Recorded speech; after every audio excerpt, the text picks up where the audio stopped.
Good morning, everybody. We're about to get started. Hit that like, share the show.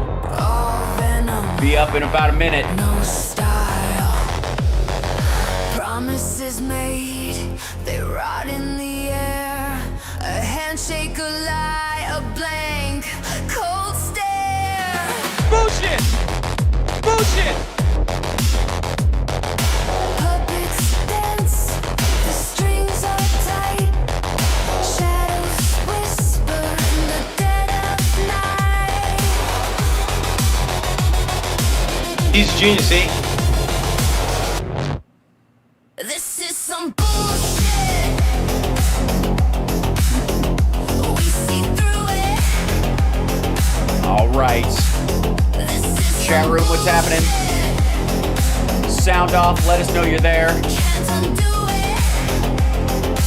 Where's my step heads? Say it There, I see you. Gathering. Post this to your socials as it goes out. That'll be really helpful. We'll be up in a couple seconds. Normally I would take longer, but, you know, Bob's here, so, you know. Paper thin truths that I have zero patience. There we go. Look at that. It says 97. Just subscribe. Look at that. You can do it too. It's a button. It's not even a button. It's an icon. You can click an icon. It doesn't even take any physical pressure. Tell whatever AI runs your computer right now to subscribe to my show. We'll be up in a second. I don't know that Bob has ever heard the new theme song that we've been playing. I wrote this.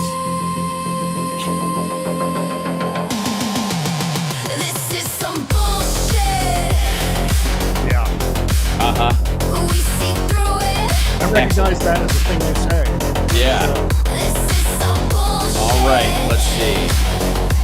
One more thing and then we're ready to go. Substack's up. Instagram is up. YouTube, Facebook, all good. I have no idea about how Kick is even working today. Look at that. And Rumble. The apologetic bastards. Excellent. Okay, here we go. Let's do that right in here. I'm going to do this real quick, if I may. Before I bring in Bob, I want to remind everybody, like, subscribe, give a thumbs up, sports show, patreon.com/AlSparks. The little Venmo will be up rando throughout the show, so you can subscribe and help the show. It is indeed Motang Monday, which, you know, a constant... Michigan gave us Motang. We must never forget. Motang Monday is a thing. And I can't think of a better guest to have on for Motang Monday than our dear friend Bob Cesca. You know, I got to say, if in the liberal superhero world, if I needed to be somebody's sidekick, you know, the plucky Nightwing to your Batman, I think we could pull it off. I think not only do we look the part, but I think I'd be great at figuring out stuff and exclaiming things that are wholly something or other. Cesca, man. Right. Good Yeah, to see well, ya. I mean, that all depends because, 30 years ago, I was down in Cabo, and you were a dick to me when I was in Cabo. It's, and I was on a tear. Wait, that was Mario Cantone. I forgot Did you see that that? story. Holy shit. Oh my God! And it's funny because look, I've talked about how like famous people and you know probably within a surprised bubble of like our own kind of like the political realm bubble is its own intense fandom that has very strong firewalls to the rest of the world. It's like being a Supernatural fan or a fan of one of the like lower tier, but like Battlestar Galactica versus Star Wars or Star Trek. Like it's super intense, but outside of it, nothing. Fucking crickets. Nobody knows, right? So you're kind of surprised in that realm when people go, oh, I watch your show, Bob Cesca, right? It happens probably at random for you, I have no doubt. And you're like, oh, right, yeah, I do this thing and everybody sees it. Exactly. Right? I guess these days, though, that's kind of nice. That's kind of nice to not be known outside of these circles. To carry on anonymously is a little bit comforting, I think. I haven't known what that's like since 1999. So, and I have 3 solid veins of fame that just always bubble. And I'm very proud of that fact. both as an actor, I've laid some major pipe as far as quality of work. And if in many ways, if I never acted again, which I will, of course, but I could, that work is strong enough where I'm like, yeah. I've made my bones there. Stand up the same way. And then in this realm, which kind of came as a late bloomer aspect of it, I think you and I have both been kind of on the intense fire hose of news side of things, where we're building a small but intense following in that regard. But in that, you've met a lot of people, probably more in this period than previous. Yes. Like yeah. And especially now that Mary Trump and I are now straddling the world of politics and Star Trek at the same time. That's so right. We're doing the Trek Politics podcast. So we're in a couple of different universes, and it's a fascinating thing to observe. No pun intended. I don't understand. I know. I just can't believe I said that. I'm not a Vulcan, but yeah. Can't believe it. So I think there's no one more perfect to that. I thought I had my tricoder in here, but it's not in the desk right now. It must be in the other thing. Yeah, I'm surprised it doesn't happen to you more often, where some of these algorithm clout seekers on YouTube take a shot at you. Oh, well, I think part of it is they forget I don't fuck around. They also know, most of them. That's right. Like, especially, most of the people in Rogan's world that are aware of me, with the exception of those who have smoked away their memory of our actual encounter, which I think is 100% of what that is. Like, there are a bunch of fucking people in that era that have no idea who they've met, talked to, what was said, or whatever, across the spectrum, including, and I think it's funny that, like, Marin and Rogan are kind of going at it in this sort of battle of what I would call low-res soft addicts. Like, both of them couldn't quit weed if they tried, and can't think of a good reason why not to, even if it was affecting them physically negatively. Like, they just couldn't do it. They can't. And yet they're very comfortable overlaying their ego on everyone else. So watching people like that, or like Mar or other people, go at each other is kind of hilarious, because it's such a fucking waste of time. And well, like, on top of all of that, they're just dumb shits. Because, I mean, for God's sake, you're the last person I would want to mix it up with. Yeah, it's like going after someone who's got, who buys the ink by the barrel. There's no way. That's right. That I'm going after Al Sparks, accidentally or not. I love the sound of my own voice so much that I can win an argument just by verbal attrition. That's right. Because I know you could do like an 8-hour live stream about nothing but whoever's taking you Pick on. a topic, I'll go, man, and I'll dunk on anybody. Because I've always believed that as a comedian, you have to know, and this is probably, I want to talk about the thing you're doing with Mary Trump and the kind of overlay of, like, I would say, like, adding a trajectory to politics, because I really do think, like, I viewed myself for a long time as a what I would call a Star Trek progressive. Like, when I heard the word progressive, what I meant was, how do we get there as quickly as possible? How do we get to the point where need has all been eradicated? It is a life of wanting and being, and everybody has the chance to succeed, and we. Even if we were previously warring parties like the Klingons, we now get along to the limit that group will allow.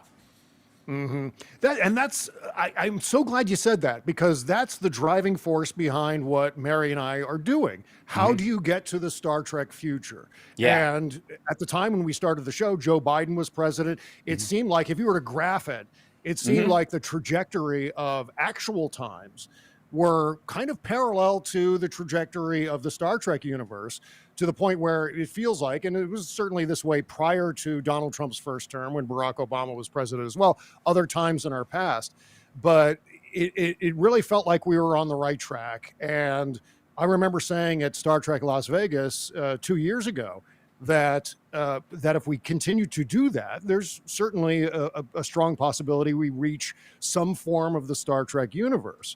And if we make all the wrong decisions, however, it drags us further and further away from that same trajectory. Yeah, well, and fucking Borg. And that's the big challenge. Yeah.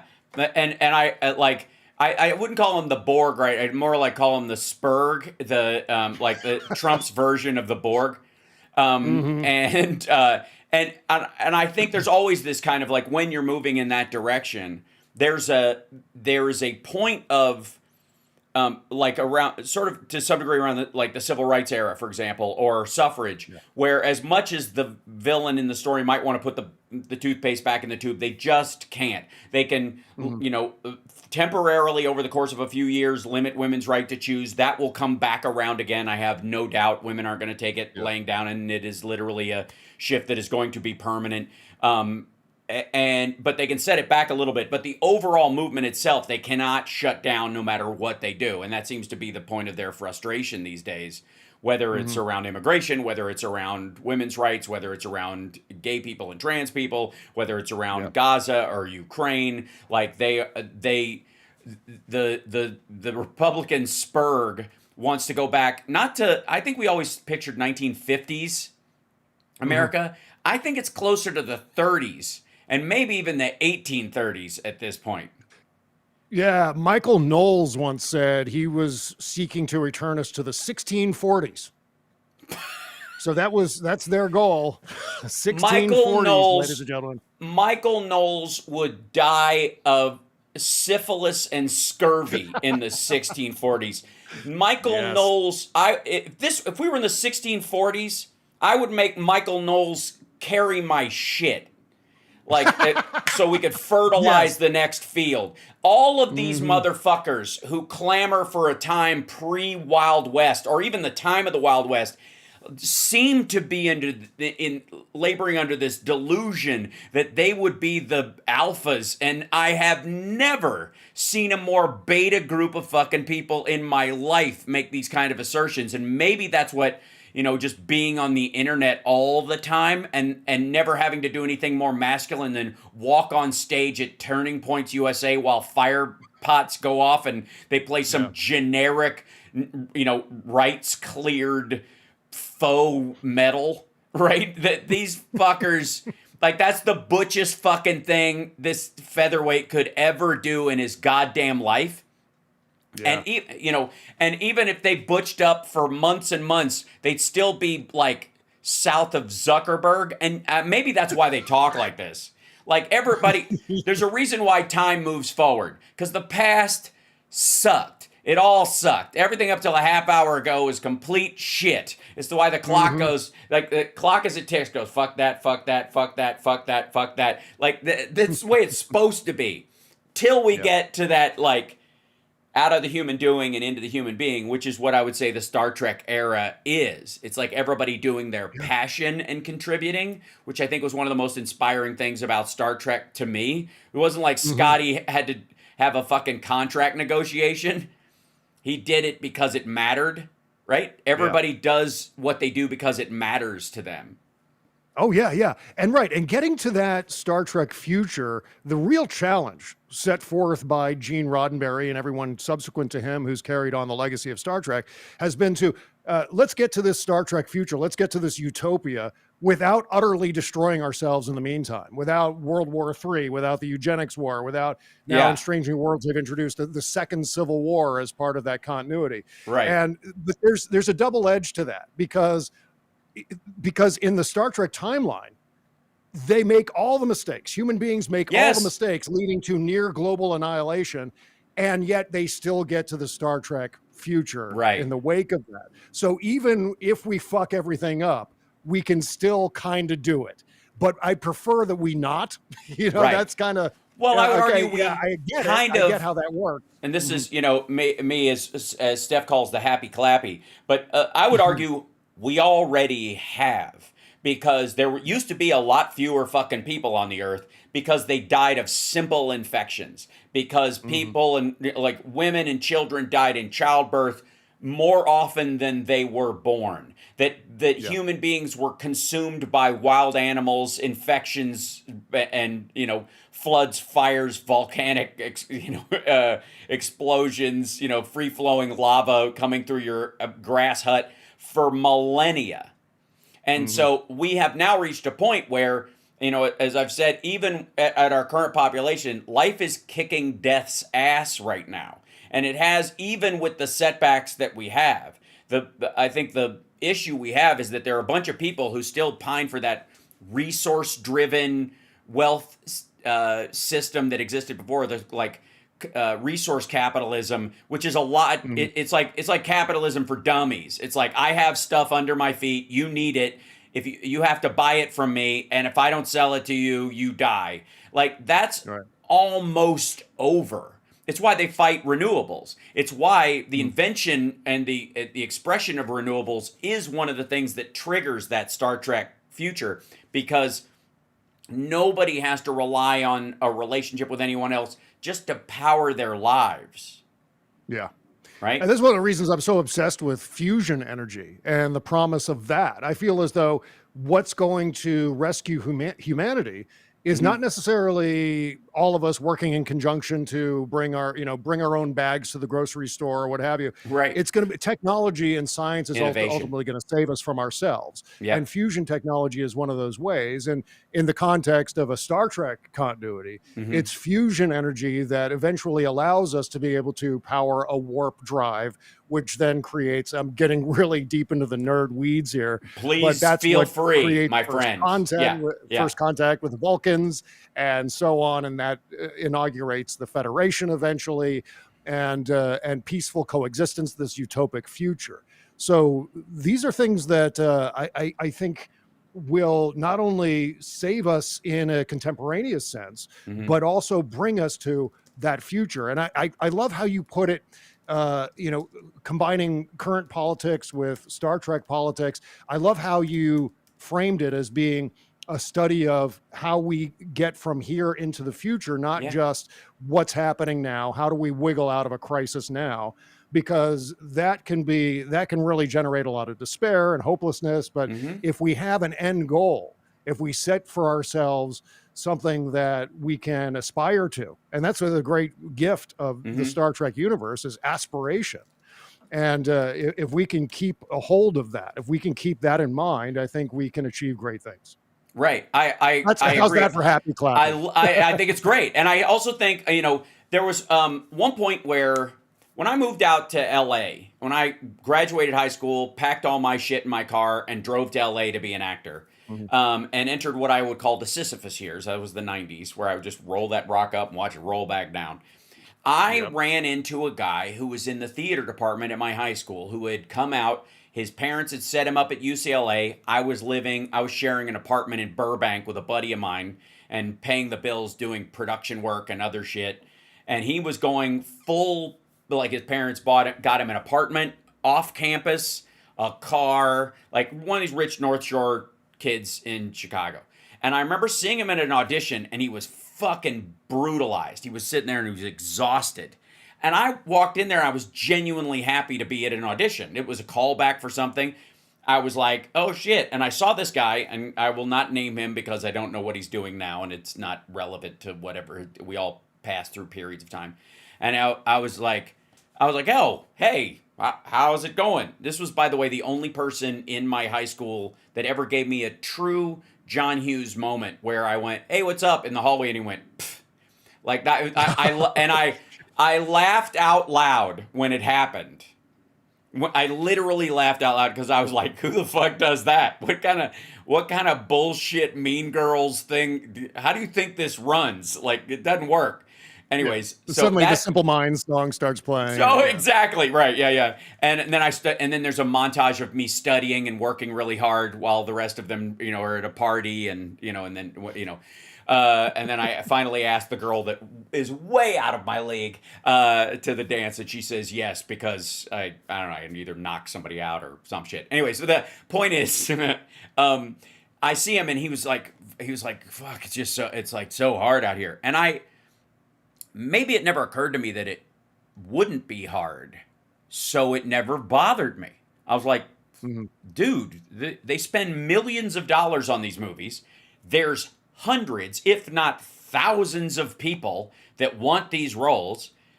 We're among 5 or 10 that are getting a callback.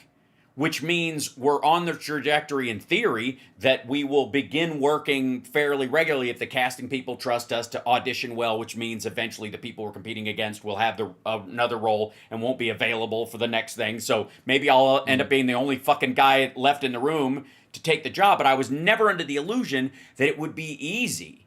That, as a matter of fact, and at one point, walking away from that, he was like, I made some point. I'm like, I just always thought of this as, they always said you have to pay your dues. And I was like, that's what I'm doing. Every audition that sucked, I could check off dues paid, right? Because that's what they always told you. And there's a sort of a similar thing with history and countries, like America internally anyways, but for a few times, and this is mostly about, Civil War, civil rights era, arguably a stretch of beginning of AIDS to gay marriage. There's been these arcs where we've had internal feuds about stuff, but they were never on the level of Hitler or Mussolini or Saddam Hussein, certainly not. And I doubt they will be, as much as Trump is a dick and stuff. The rules, we do have more barriers, and he's finding that out the hard way, and it's making him age. But we don't get to skip history, is my point, internally. And when we go through these things, I'm like, okay, how we're gonna get our Hitler, our Pol Pot, our somebody like that. It's inevitable that it happens through a populist movement, a backlash wave. We've been through a lot of trauma as a country. AIDS, 9/11, 2008, and COVID are enough to traumatize a populace for decades. So it's not surprising you'd have some sort of dipshit retreating populist nonsense take over after a cascading series of problems like that people are looking for a magic solution. Same reason they go to Jonestown.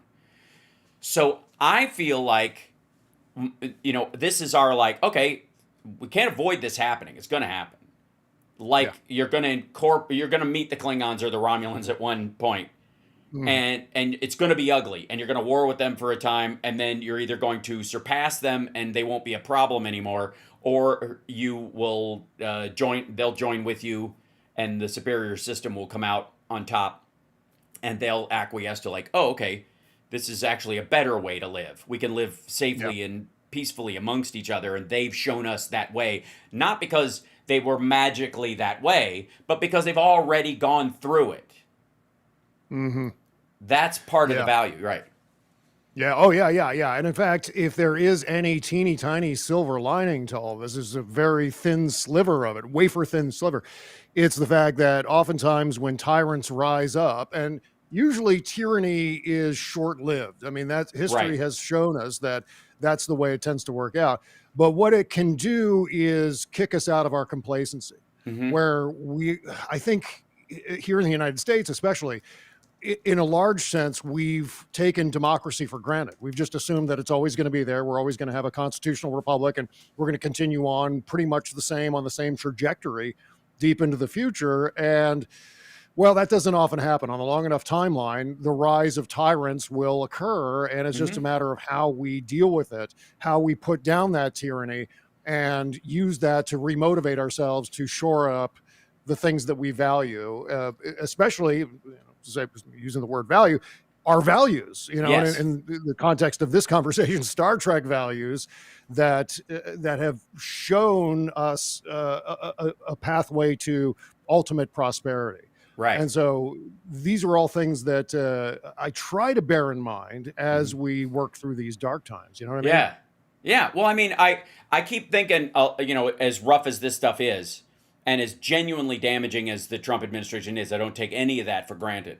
But there is a order of magnitude difference between that and, the formation of Jewish ghettos in Germany, the Mongolians rolling through Eastern Europe, the Byzantine and the Ottoman Empire, wiping out, whatever, I don't know, it's 6 million, 7 million people at a time when there weren't that many people on the planet to begin with.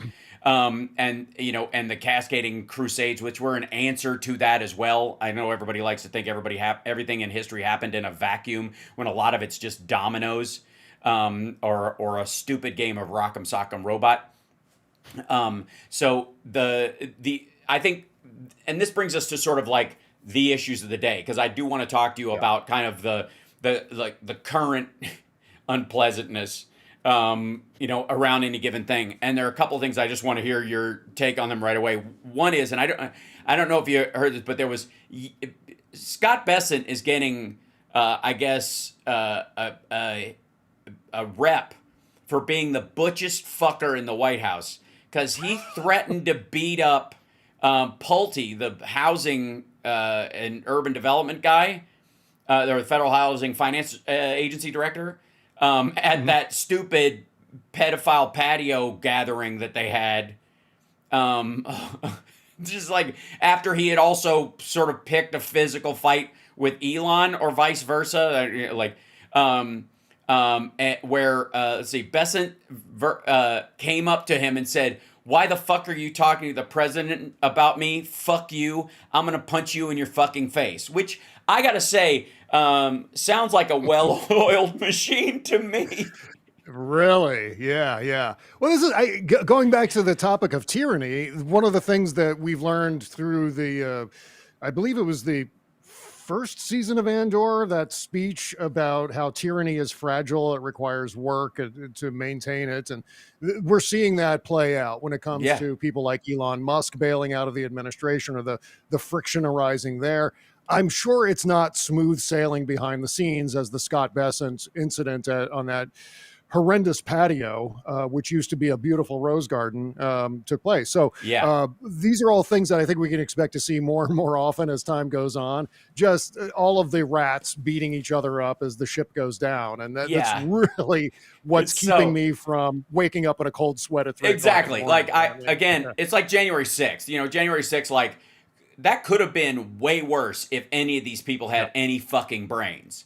And the same thing is kind of true now. As bad as the shit they're trying to do, thank God they're a bunch of fucking losers. Thank God they're as stupid and deluded and egotistical as they are. Because I think when you... by the way, he also said,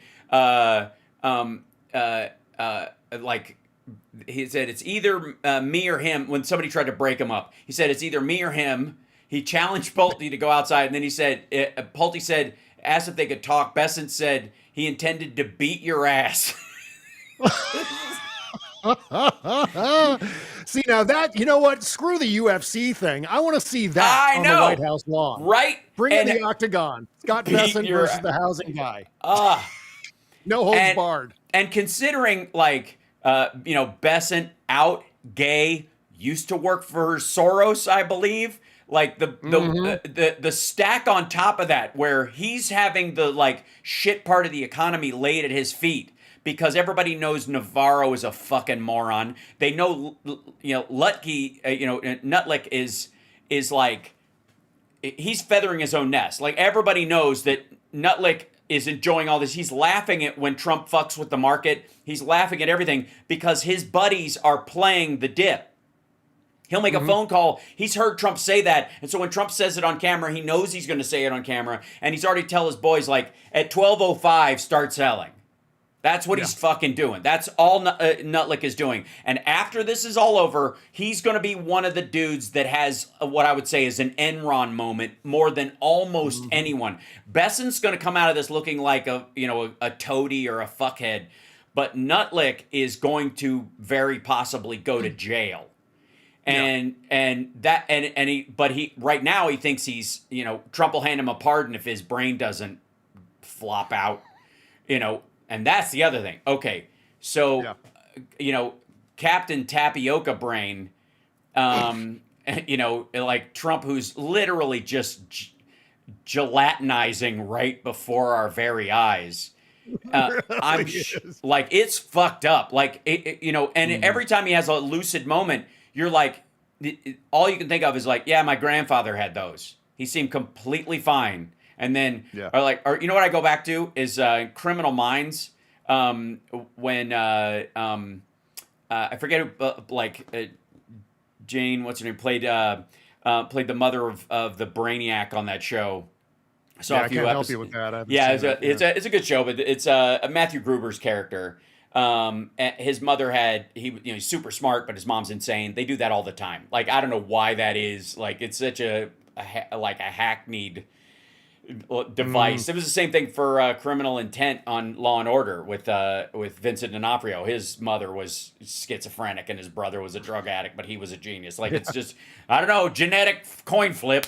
Oh, you're a nuts like that. Oh, you're a super genius, right? So, but his mother would have Jane Lynch. Thank you, everybody. I don't know why I bliss on her name, but Jane Lynch played his mother, and she was schizophrenic and she was falling apart. And then they got her on this medication, but they said it's like awakenings. It would only be temporary, and she was back for a little while, so he could sort of say goodbye to her. But they knew it would only last in this window, and they talk about it all the time. Like he said, she's had these moments where she comes back and then goes away, and you just know when she's having them, it's almost sad because you know the next drop is going to be worse because it's like this. The brain goes on steps. It levels out and then cadavers, and then the same thing. Trump is obviously in that situation. Like he is repeating the same story. Like before, it was every speech. Even if people had heard it, he throws it in, and you're like, he's a genius at getting the propaganda out by repetition. I'm like, motherfucker, I don't think he can say anything else right now. It's all his brain will let out. And then now he's doing it 3 times in the same speech. Yep. Oh yeah. That's the thing. He gets away with so much because he's Captain Motormouth. Because he speaks at a faster than normal clip, or he can just he can blurt words at a pace that kind of disguises the fact that his brain is applesauce. So one thing that those of us who talk for a living recognize is when someone is cognitively declining, what they'll do is they'll grab things out of their head and just blurt them. It's kind of like Fred Willard in Waiting for Guffman, where he says, if you forget your line, just say something. It doesn't matter if it's from a different show. Just say a line. Right. And that's what Donald does. I mean, it's perpetual. If you watch obviously you've seen all of his rallies and you've seen all of his public appearances. That's exactly what he does. And they euphemize it as being the we. This is some sort of clever rhetorical device that he's using to create this ingenious point that he's ultimately getting at. No, it's all he's refrigerator magneting his way through public remarks to disguise the fact that he's losing his effing marbles on a daily basis. And somebody's so like, that's who slammed the refrigerator door and made them all jumble, right? Yeah, exactly. I'm convinced that that's what's happening in his head, and it's only going to get worse. And you incorporate in a long history going back many years of those short circuits and trying to retcon the short circuits to, that I meant to do that. I meant to say, whatever it is, magnified fortune or whatever nonsense rolls out of his head, because you can see it in his eyes. Every word he says, he's in the midst of grabbing the next word. He's not really thinking down the road. He's just like, okay, what word do I got to put after this word in order to make a coherent sentence? And oftentimes it comes out like magnified fortune. That's right. Action replays in magnified fortune. And by the way, they gaze upon Yosemite. One of my favorites. The kidney has a very special place in the heart. Right. Free health care for illegal. Look. All right. They don't like the gas. So they had. I know it's fucking brutal sometimes. But that's where it becomes Motang Monday. Michigan gave us Motang. Right. And that stuff's early. That's when he's just that's standard like exhaustion and a bad grasp of grammar to start with. Now it's clearly an affect, and I'm of the belief that the reason he didn't age like other presidents during his first time is because he doesn't actually give a fuck. That empathy is the thing that makes you can tell who ages the worst. It's the ones who give a shit the most. Obama's hair turning stark white within the first term, and and aging faster because you give a shit about the outcome. Reagan, not so much. Reagan only aged fast because he'd been shot, not because he was like stressed out. Trump's first term wasn't because he was stressed out. It was I would argue it was during the Biden years when he was being confronted with what a broke motherfucker he is and the fact that he might go to jail and everybody knows he's a pussy grabbing rapist that was making him sweat it, and that's what made him Yeah. age, and that may have flicked him over the edge to where it's more of a snowballing effect now, right? But also I think I've said I know he can't be shamed. He has no shame, but he can be embarrassed. And I think that's what's really been doing him in, is that he's not ashamed that he couldn't stop the war between Russia and Ukraine. He's embarrassed that his buddy Vlad left him hanging. He's standing there with his thumb up his ass when his friend promised him a ride home from the club as everybody's getting in their Uber. It's that level of of embarrassment, right? Oh, yeah. The contrast between Donald Trump and any other previous president. I always use as an example, one of the things that Barack Obama, I believe, said maybe to Donald Trump as the transition was taking place. It may have been prior to that, though. I don't exactly remember the timeline. But nevertheless, Barack Obama was saying the thing that keeps him up at night is India and Pakistan and the nuclear standoff that is essentially happening in that part of the world. That's what keeps Barack Obama up at night. Yeah. Donald Trump, the only thing that keeps him up at night is either Diet Coke, too much Diet Coke, or maintaining that brand. Donald is so driven to maintain the Donald Trump brand that it, whether everything from the hair to the ridiculous looking suits to the makeup to the way he talks and the way he sits, he has to sit the same way every time he's sitting with his hands in that dick tent, the thing in front of it. The Illuminati hand gesture that they used to say proved that Obama was part of the. They were remember that? Right. You're signaling with the hand vagina, like this is the female whatever. Jesus Christ, a number of shit I've gotten to Freemason because I'm a Mason. Like everybody's like he's doing the Masonic. He's not doing fucking anything. He's doing the lazy two hand together thing when you can't when you don't want to cover your dick. And you don't want to stand like a soldier, and you don't want to stand with your hands behind your back showing your dick. Because that's really the three stances, you know what I mean? Sir, my dick is here if you need it. Sir, this is not about my dick. Sir, you're the only person with a dick in the room. That's what the three stances mean.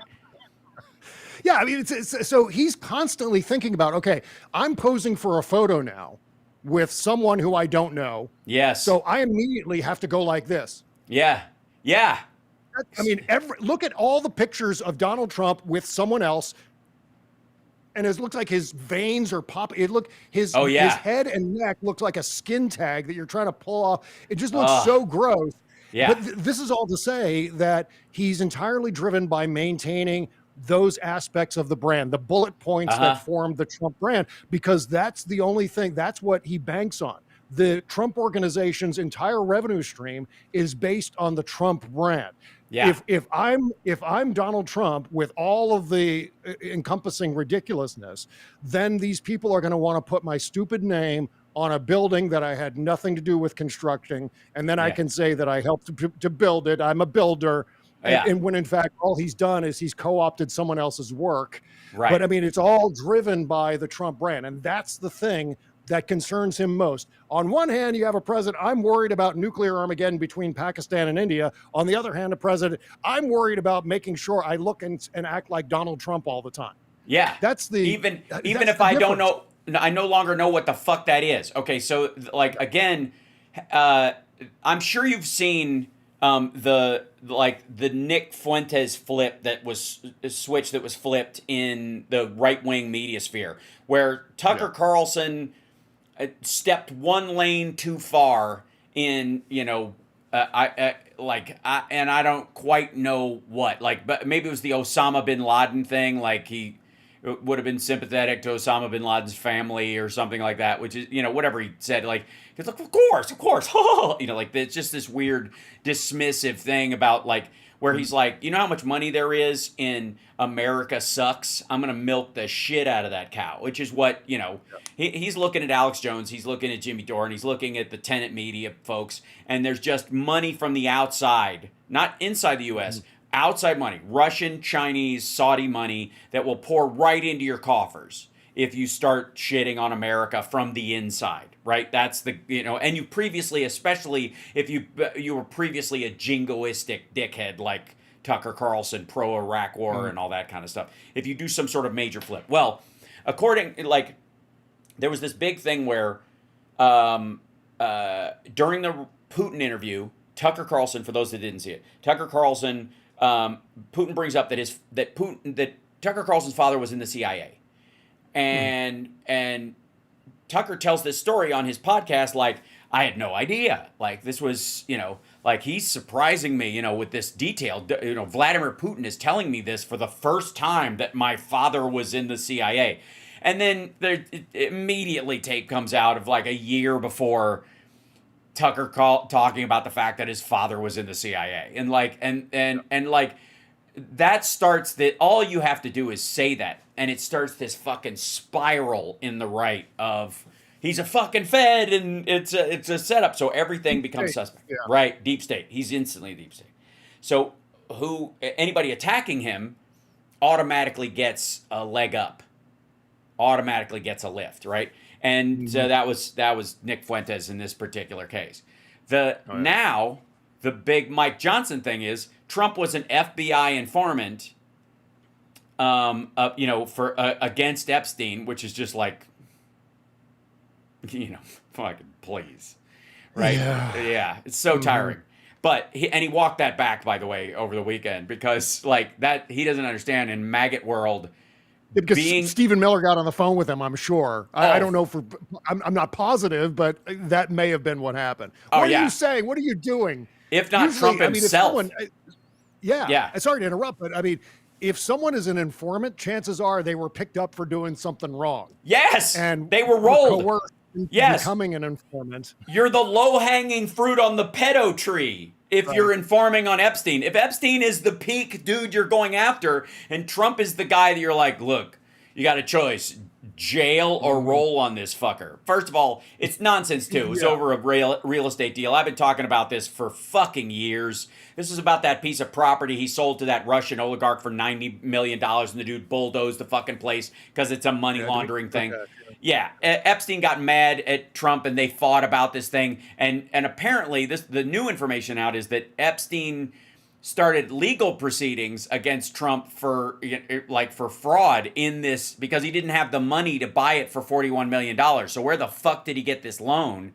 So if he was lying to get the money to beat him out of this deal when Epstein had it in cash, in theory, that's a crime. And then all of a sudden Trump is dry snitching. Okay, we got about a quarter hour left, and I want to remind everybody, by the way, because you have two shows going. You have your regular, the Bob Cesca show, and your show with Mary Trump. What's the schedule for that right now, so that I don't mangle it? Okay, well, we have our first new episode. We're calling it season 2, but we're just going to keep doing the show in perpetuity. We started in 2023, got 6 shows in the can, and then the strike happened, and therefore we couldn't book any Star Trek guests on the show. Right. And then things came along, and we were distracted by other business and other projects. As you do. And now that we're back into it, we had our first episode back, posted on Mary's YouTube channel, Mary Trump Media.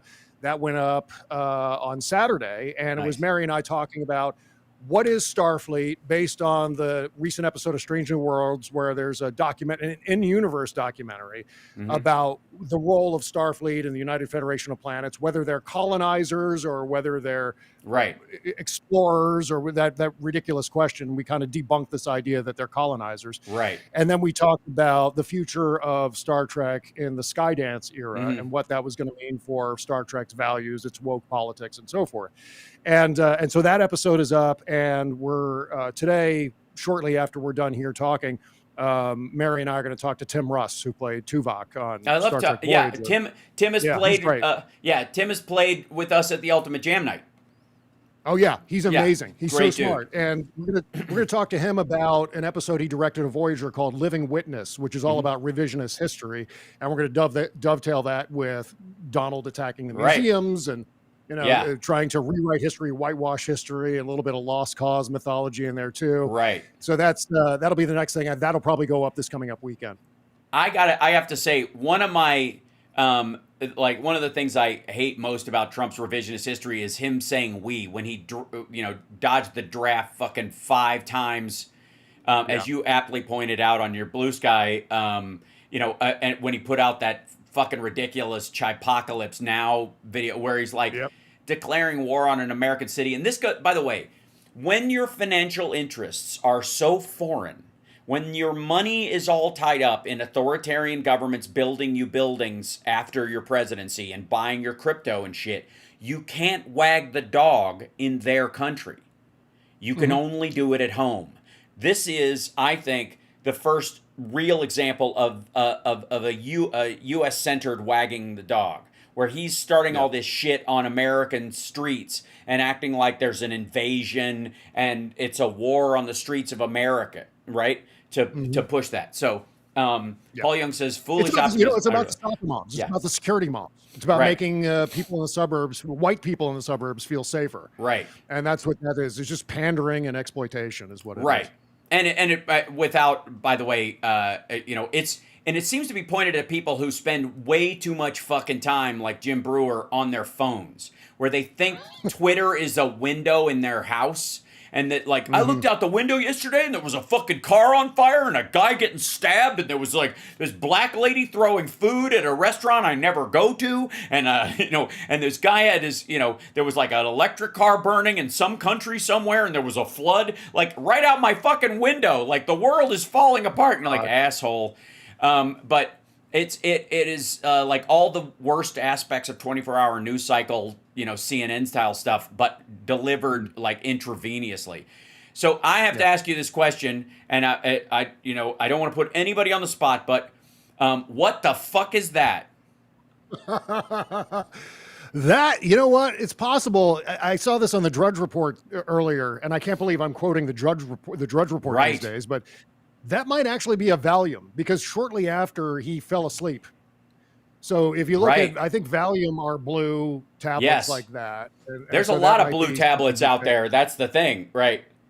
There's also, I mean, he's probably on a constant up at like an Elvis Presley style. Let's do a bunch of uppers and then do a bunch of downers, kind of like trying to balance out his mood and his ability to sleep, because he's not a well man. No. And he needs to calm down. Otherwise, whatever conditions he's lying about are going to become exacerbated by his stress level, by the fact that he's just continuing to eat crap on a regular basis and drink crap on a regular basis. Diet Cokes, he's got a button for that, and all the rest of it. So my guess is Valium. I don't know. So there have been a couple of things. Yeah, a lot of people saying Valium, Viagra, or 10 milligrams of Adderall. The Adderall he usually snorts Adderall, according to sources off The Apprentice, and judging from the tip of his nose, that has not changed. That said, I would actually say it might be methylene blue. That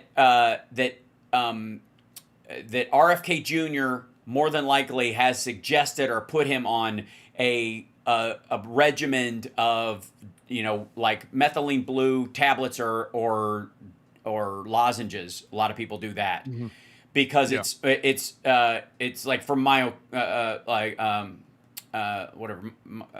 because he has.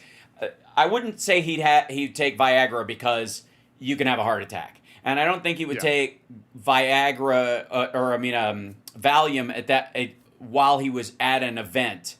I think they would just do what they've done before, which is basically give him, a sedative as soon as he gets on a plane if he's flying someplace and he needs to sleep. Because Ronnie Jackson, I'm going to argue that that they've got him on methylene blue on the regular. It's not a mint. That's possible too. I mean, I got to imagine he's on something for the pain, because it's not a comfortable experience to have. I'm going to take him at his word and say he's got that venous. I forget the whole term. Venous insufficiency. Something. Yeah, chronic venous insufficiency. Yeah. And so I always delight in the fact that his ankles probably hurt like a motherfucker. And I'm so happy in thinking about that. And so he's got to be on something for that level of discomfort so that he can walk up and down the bleachers and stand and applaud and not grimace the entire time. Yeah, exactly. So it's possible that's something for the pain, and that's what knocks him out.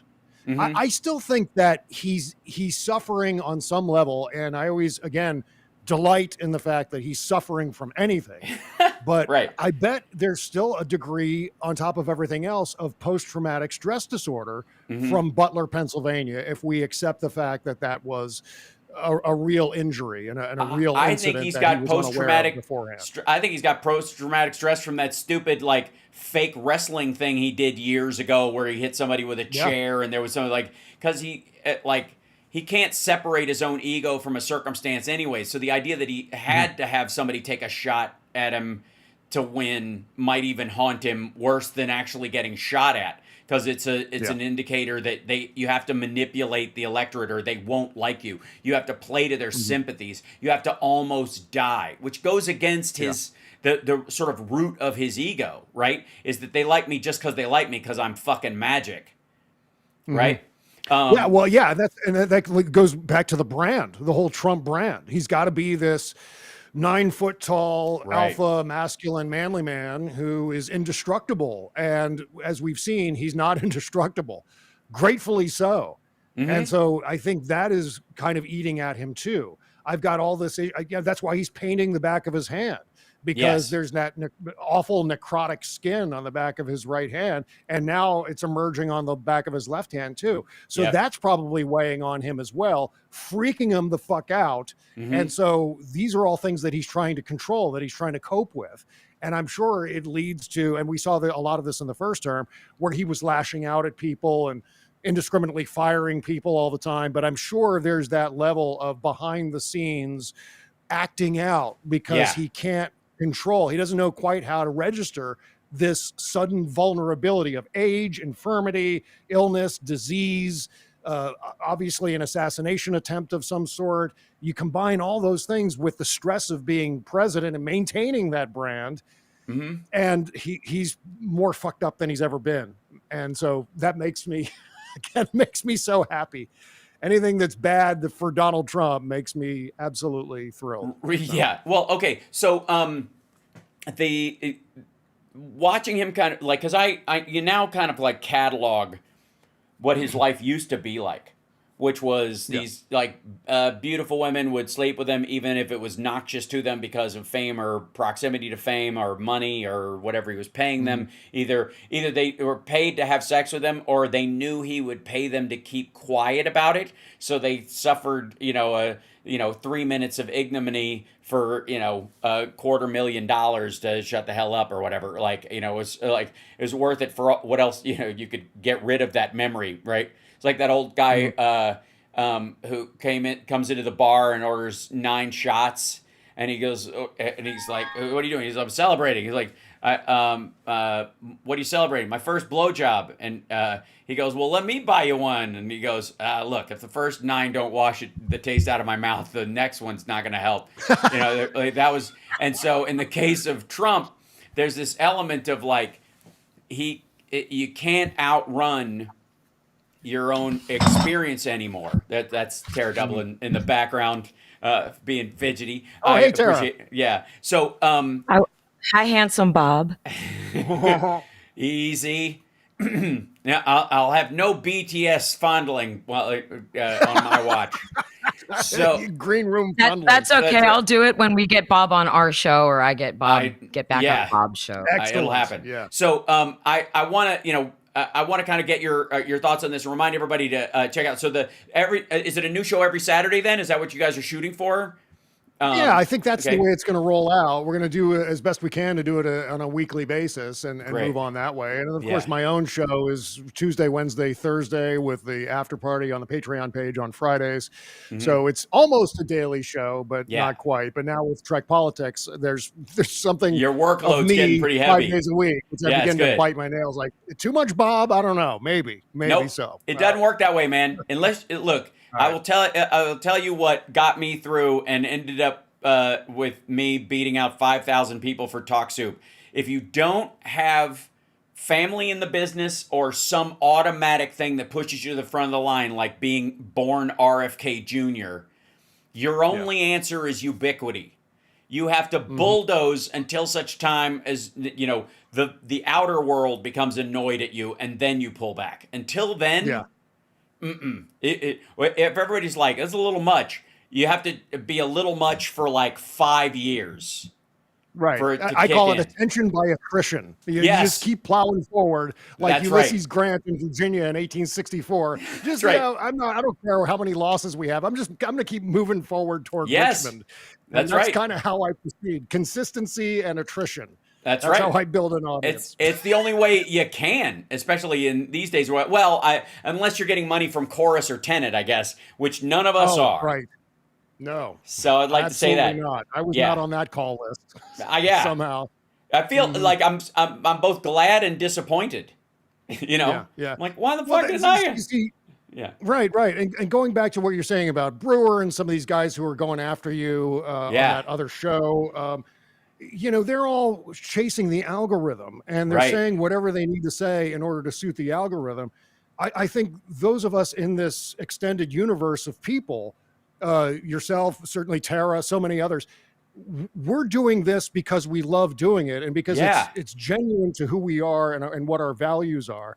It's not certainly liberal politics in this day and age in the podcast space or on YouTube is not the most lucrative thing in the world. So I am very grateful for the people who support my work, the people who support your work, Stephanie Miller's work, Tara Dublin's work, and so many others, because we're genuine. We have, what do they call it? Integrity. Yeah. And we try to, you actually talk about shit we care about. And a lot of times you're kind of like, you really do feel like, I mean, this is Sisyphus years 2.0, but really like dragging that weight behind you and going, look, this is necessary. I don't give a shit if everybody understands where I'm coming from right away. That's what leadership is about. That's what you're trying to make an imprint and make sure that people are informed as much as they possibly can stand in this day and age, so that when they are confronted with a conflict or a new piece of information or a circumstance, they know what options they have, they know the reality around it, and they know the details as as concisely and as sharply as they possibly can. Not so that like we can get invited to some rando party at Ellen's house or some shit. Like it's you know what I mean? Like that's not part of the equation, but it so is for the Charlie Kirks of the world. It is, like that crowd is all about that. Like they are star fucking their way into the White House. That's what this is all about for them. And it's kind of hilarious that it's about Donald Trump, who's singularly one of the most disgusting, physically repulsive human beings on the planet. It's and as you see him and Charlie Kirk and all the others lying and engaging in disinformation and propaganda, bear in mind the fact, as frustrating as it is, their primary victim, their primary targets are the MAGA disciples. Yep. They're lying and exploiting their own people in this endeavor. They know that we're all, in the know when it comes to things like science and history and politics. They're exploiting the dumb fuckery on the MAGA side. And those people, the people who voted for Donald Trump 3 times, they're the targets. And so in that regard, it's an intramural, game of disinformation grab ass is what they're engaged in. And that makes it, it certainly doesn't excuse it, but it makes it a little easier to observe on a daily basis. Well, and also, they're doing this because they have to.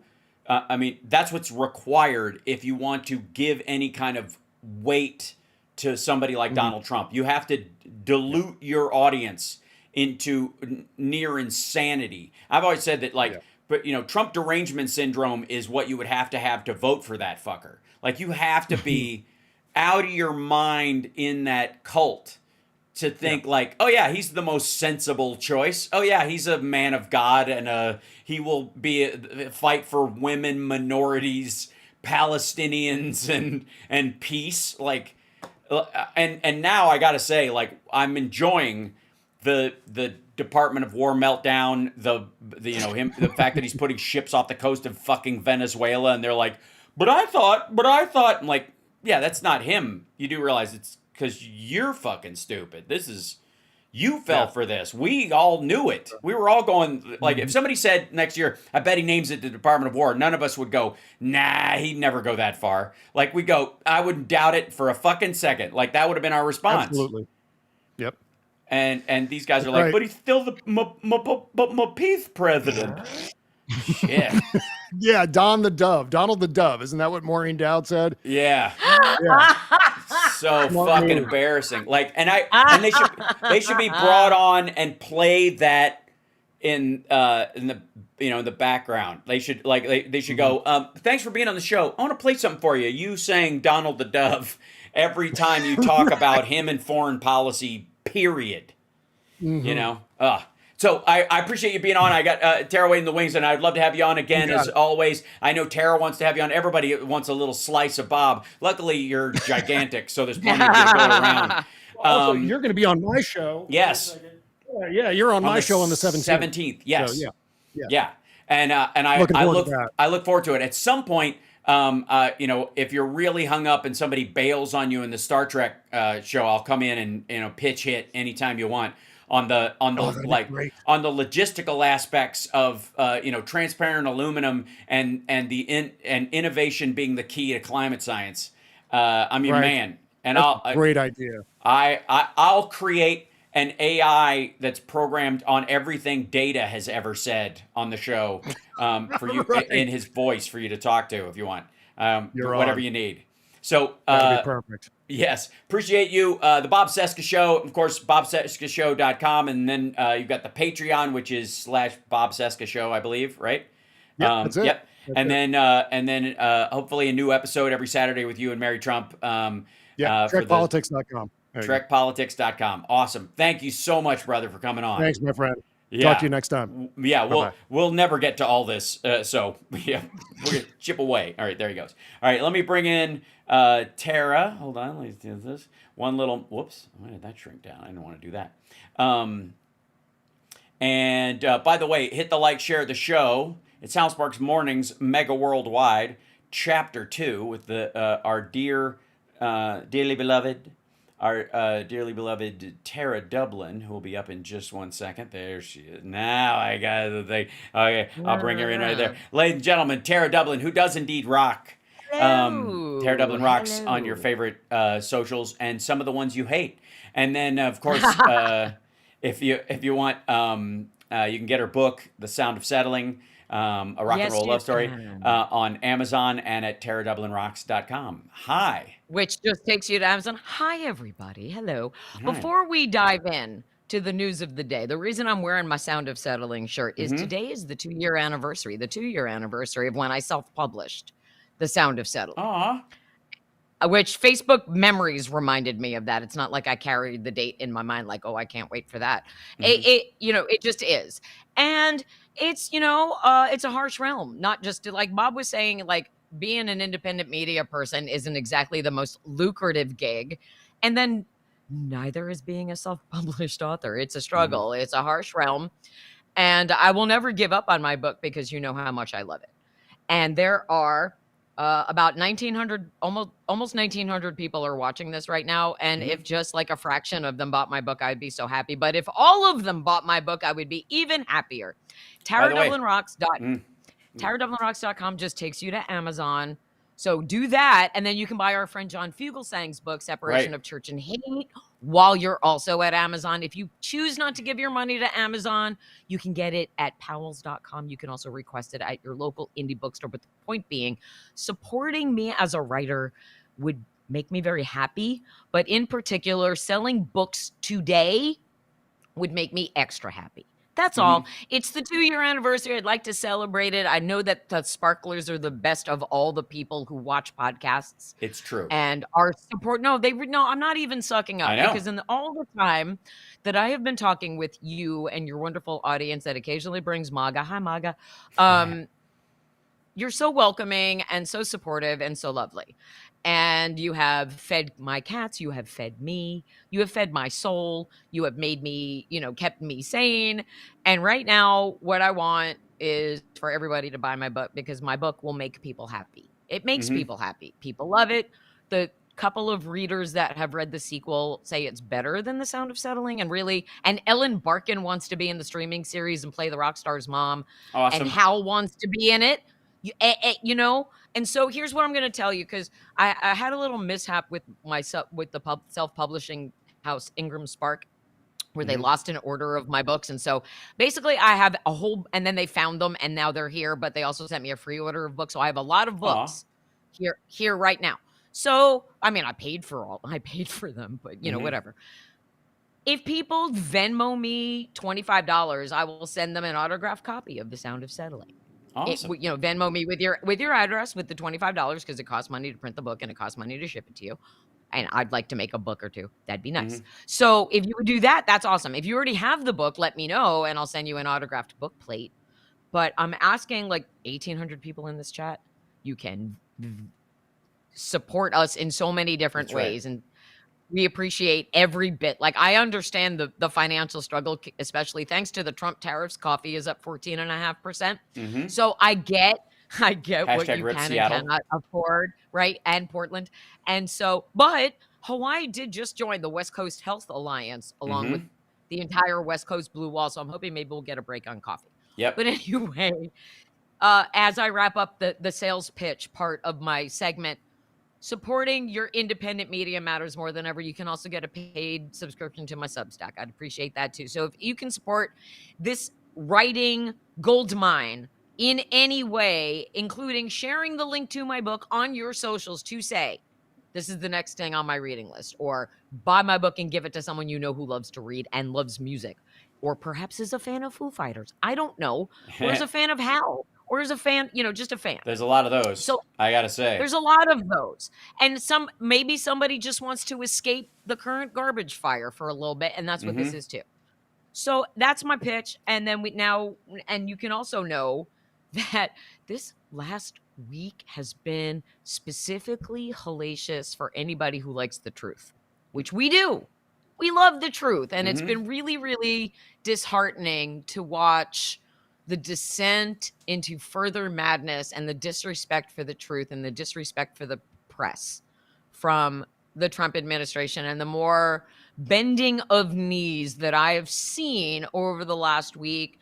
And I encourage everybody to watch Last Week Tonight with John Oliver, because he did a whole segment on how the Trump is bullying universities because they hate smart people, because smart people tell the truth about them, is basically what it is. Smart people will tell the truth about Trump. Smart people will discover cures for diseases that RFK Jr. and Joseph Ladapo, the Florida cuckoo bananas Surgeon General, would love to bring back so they can kill all of us. Like, they don't want people to be smart. And the great replacement theory, where they think that we want to replace all of the white people. No, they want to replace all of us with stupid people, is basically what's happening. And, you know, there's like a lot of stupid all happening at once that made me feel frustrated. And I know that you and I have said that that's my issue as a thinking and feeling person. However, I'm very tired of watching. There's a million things that I wrote on my notes here. The U.S. Open capitulating to him and saying, okay, we won't air the booze. The booze got out anyway because he caused a bottleneck and people couldn't even get into the arena for hours, and they had to delay the start because of his fucking ego. And then he didn't even stay for the whole thing because they were cheering for the Latino guy who was a big winner. But he didn't like that. He's a fucking baby, and whatever pill he had in his mouth, it made him go night-night in public. And I would love for the media to hound him about his health the same way they hounded Biden. But the problem is, that he bullies the media. And that is a huge issue that has been tolerated for far too long. And what he did yesterday to Yamiche is unacceptable. I am tired of him, first of all, bullying a black woman whenever. Hold on. So let's I don't know, make sure everybody knows what happened. So part of what she was asking him a question outside when he was going to the helicopter, and he told her to, like, I think, shut up, sweetie. I think he called her. You don't listen. You don't listen. I fucking hate him so much. Yeah. And like his condescension, I gotta say, the dude's chip on his shoulder about black women in particular, as you know, it's mixed in a lot of things. His misogyny, his racism, and I think the realization that is a voting bloc that will never go his way. So he's written them off, and he can gain voters by attacking them in a certain chunk of MAGA, right? So what's the loss in treating every black woman in a position of power like shit, writing them off, being, denigrating their position or their intellect, calling them low IQ, attacking them, all that stuff is all of is, it, is all of it. mixed in those three things: his misogyny, his racism, and his belief that no matter what he does, even if he thinks he did something that black women would like, they'll never go with him. And this goes back to the First Step Act that he put out, which he's regretted ever since, and maggots have been up his ass about for a long time because of him trying to buy into the Kim Kardashian, Innocence Project adjacent push that was happening at the time to try and buy him some leeway. And it worked, by the way. I would like to say for the record, it worked with a section of the Hispanic and black populations that allowed him to wedge in, whether it was Israel or money or some bullshit about, like Christian persecution. There's like windows in that community that you could go after: anti-gay, anti-trans, misogyny in those communities. And it's not indicative of the whole community, but it's enough statistically to shave off 1-2 points here and there. And that was part of the coalition that he built, was a coalition that, if you could say one thing about them, it's that they don't give a shit if he attacks black women. And he knows of course this. that's his favorite scapegoat of all the scapegoats, right?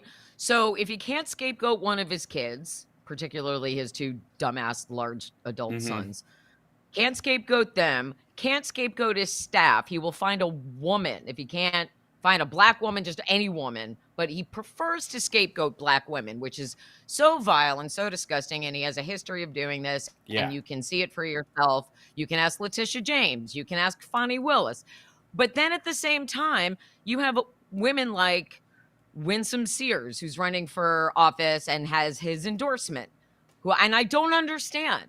I will never, because I'm a thinking and feeling person, I don't understand anyone supporting him, but I particularly don't understand any minority community because he hates them all. Wow, come on in, Hal. Jeez. No, sorry, something was bumping against the wall. I was like, I don't know what that was. It was good. You went right through my soul. I did. Anyway, it bothers me so much to watch people capitulating to him because he blocked me on Twitter 10 years ago because he's a fucking coward and he hates the truth about himself.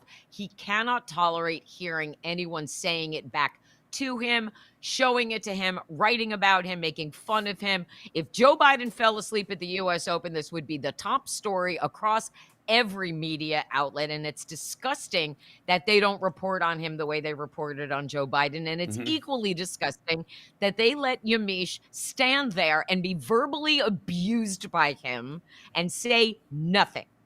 They have allowed him to bully and abuse them for a decade. They allowed him to call them fake news with no pushback. They allowed him to create this universe where only news that we like is real. Only news that makes him look good is acceptable. That's fucked up. I have always been angry about that.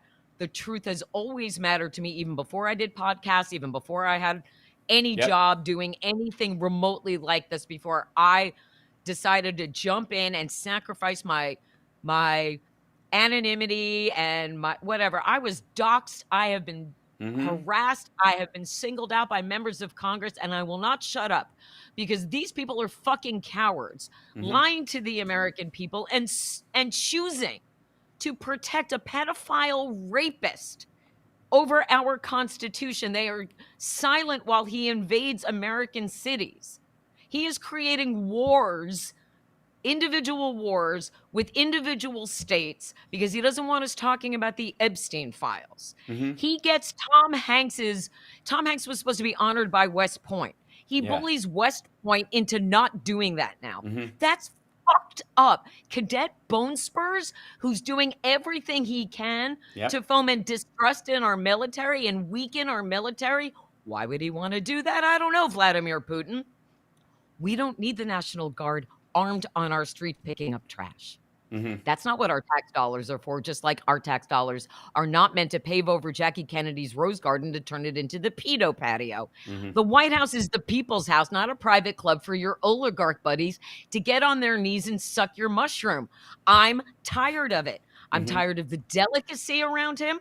I'm tired of everybody worried about what he's going to tweet or what he's going to say when he has blocked me for 10 years. You're scared of him? Fuck you. Give me your spot on the press line and I'll ask him questions. And when he says, shut up, darling, you don't know what you're talking about, I'll say, why did you change the name of the department from defense to war? If you're not creating war on the American soil, on the American people, I'm done. That I've had it podcast ladies, they're getting a lot of attention. I've been saying that shit for a decade. And I'm tired of like flying under the radar. We are the ones who've been screaming this for so long, Hal. And it frustrates me after repeatedly telling the truth over and over again, but being suppressed on Twitter. Because if this were any sort of normalcy of time, where my account wasn't suppressed, my book would be a bestseller. It would already be a streaming series. Like, I don't even want to talk about the personal successes we would all be enjoying individually if this was a normal environment. But what has been the slow boil and the acceptance of what is and is not true, and because you don't like it, it has to be wrong. Scott Bessent saying he's the fucking Secretary of the Treasury. Saying that tariffs are not a tax on the consumer. He should be fucking fired for that, because that's exactly what tariffs are. You can't lie to us about that. That's just true. And at the same time, and I put this in the chat when you and Handsome Bob were still talking, Scott Bessent is married to a man, and they have children together.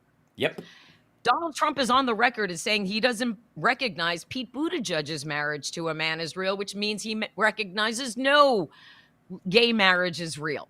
That includes yours, Scott Bessent.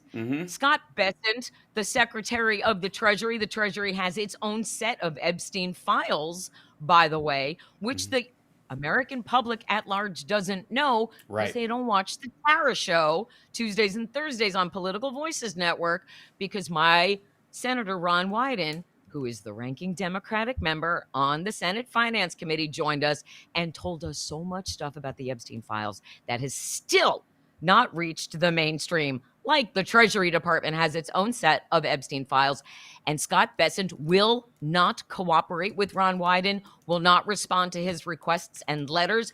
He's like, la, la, la, la, la, I don't hear you, I don't see you, I don't know you. And that is unacceptable for the Secretary of the Treasury, regardless of who is asking, whether it's Democrat or Republican.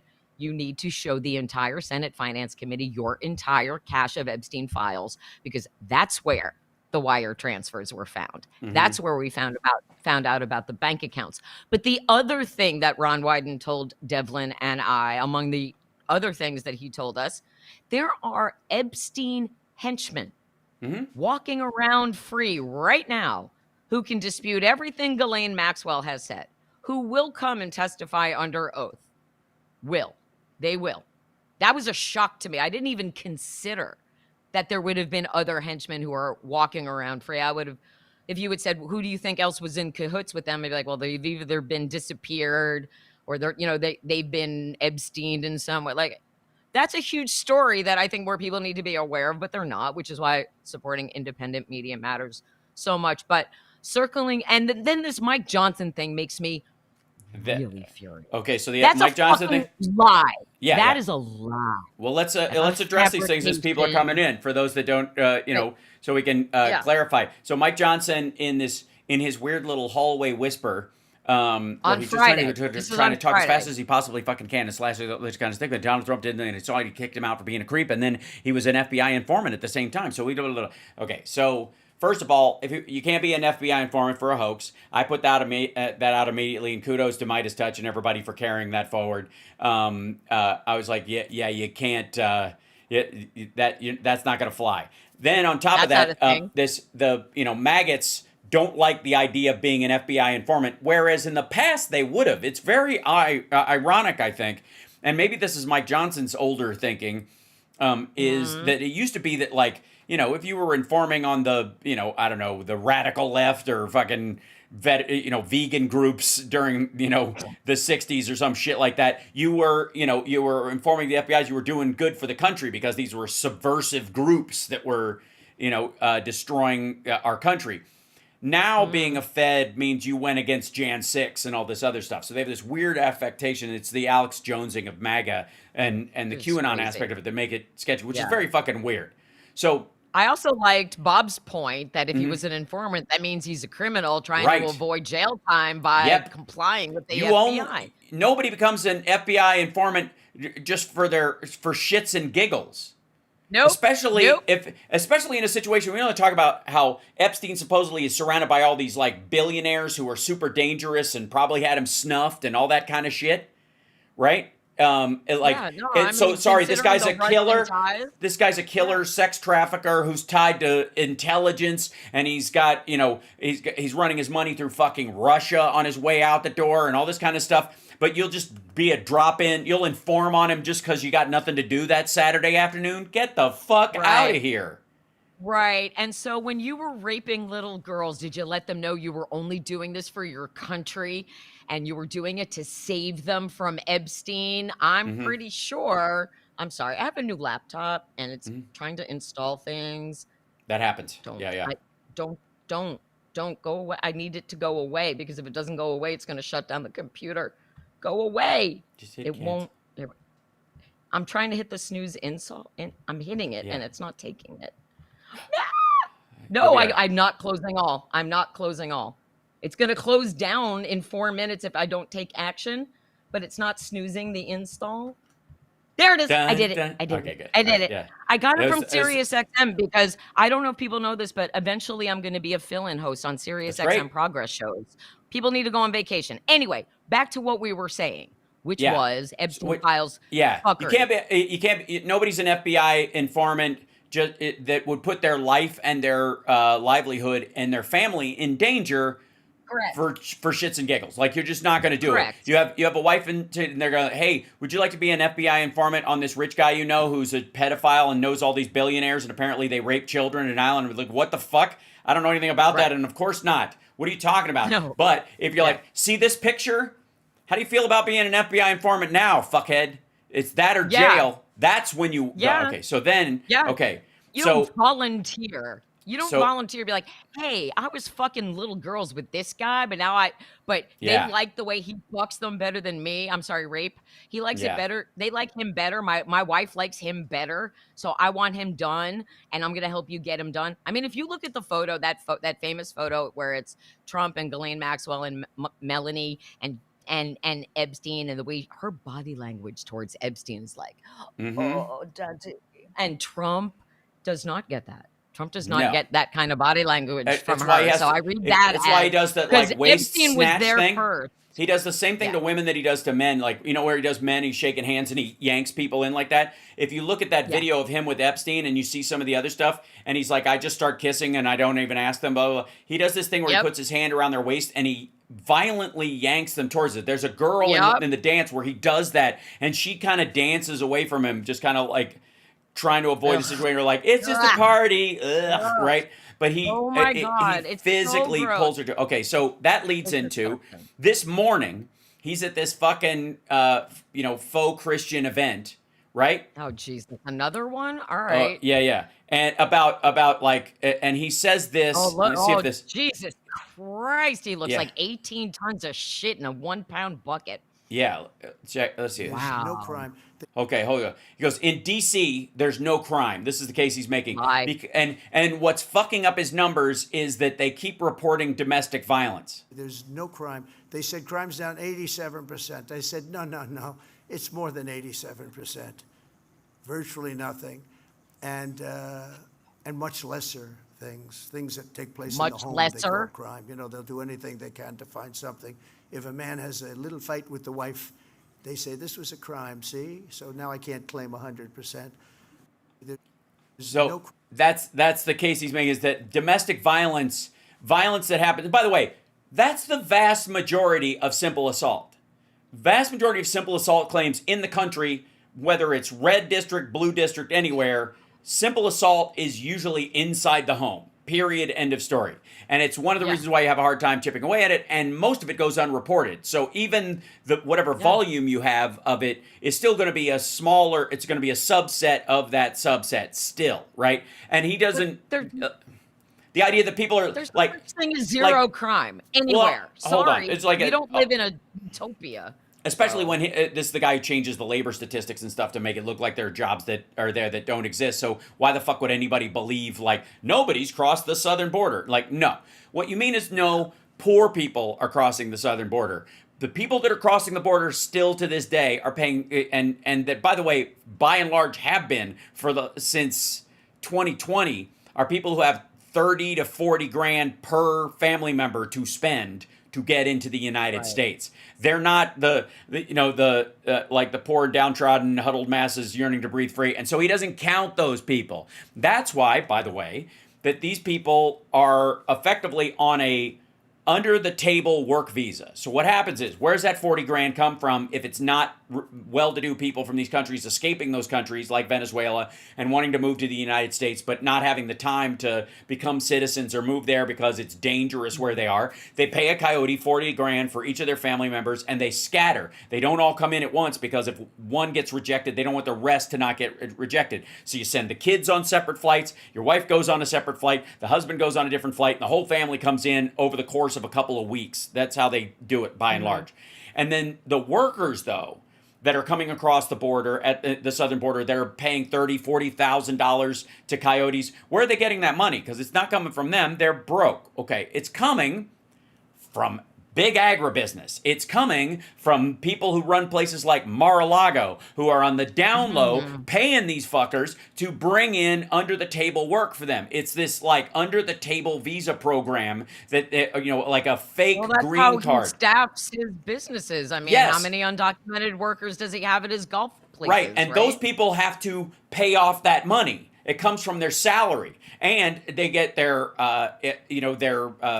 like if they even have a passport, they get their papers held by the employer, and that's where you get these kind of when they finally do bust some of these people, and they've got a bunch of people working under the table for them. Which, by the way, was not the Hyundai thing. The Hyundai thing, in and of itself, maggots are furious that I can't keep up with their manufactured outrages. All right, so if you don't know, they're mad. They're always there was a raid. There was a raid at a Hyundai battery facility that's expanding. It's South Korean business. They're putting $2 billion into this and expanding this facility, this campus there of Hyundai, where they're building out the factory, and there were not enough H-1B visas to go around. So everybody got I want to say ARTE visas, and then there's these other kind of standardized work visas. They're not specialty work visas, and they're supposed to be for a certain economic level. They're not high paying like this. They're mid-level, and so because they couldn't get everybody in to do this quick expansion that Trump insisted on, by the way. They're like, okay, well, we'll just send them in on these other work visas and they'll go there, and then they'll get a special permission from the locals because it's temporary. They're temp workers. They're not going to stay. They're going to leave. And it's construction of these places, not the running of the battery facility itself or making those things. That would be locals. So they have to bring these people in to recreate the factory as it is in South Korea. And they build, and add on to this. So, of course, they fly in a bunch of these people, and there's all these limitations. So they find workarounds.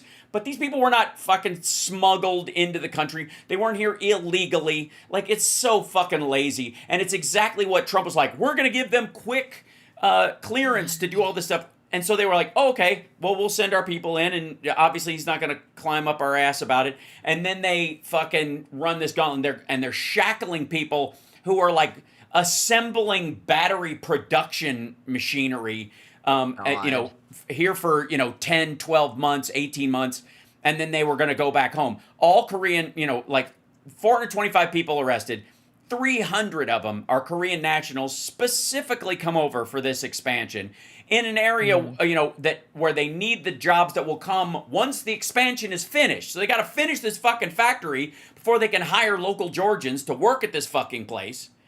And they've and construction on it is, and by the way, all those people are going to be replaced they're going to give visas to new people to come in, and most of them aren't going to want to come back lest this shit happen again. So they're going to have to find other workers of equal quality from South Korea that have worked around this to come in and finish this shit, right? And then it'll delay it 3, 6, 8 months. And then maybe and then batteries will be $1 million a piece because of all of the because the expense and the delay, and then of course if they're competing with another company that's building those things that isn't getting rated, which again, there's this.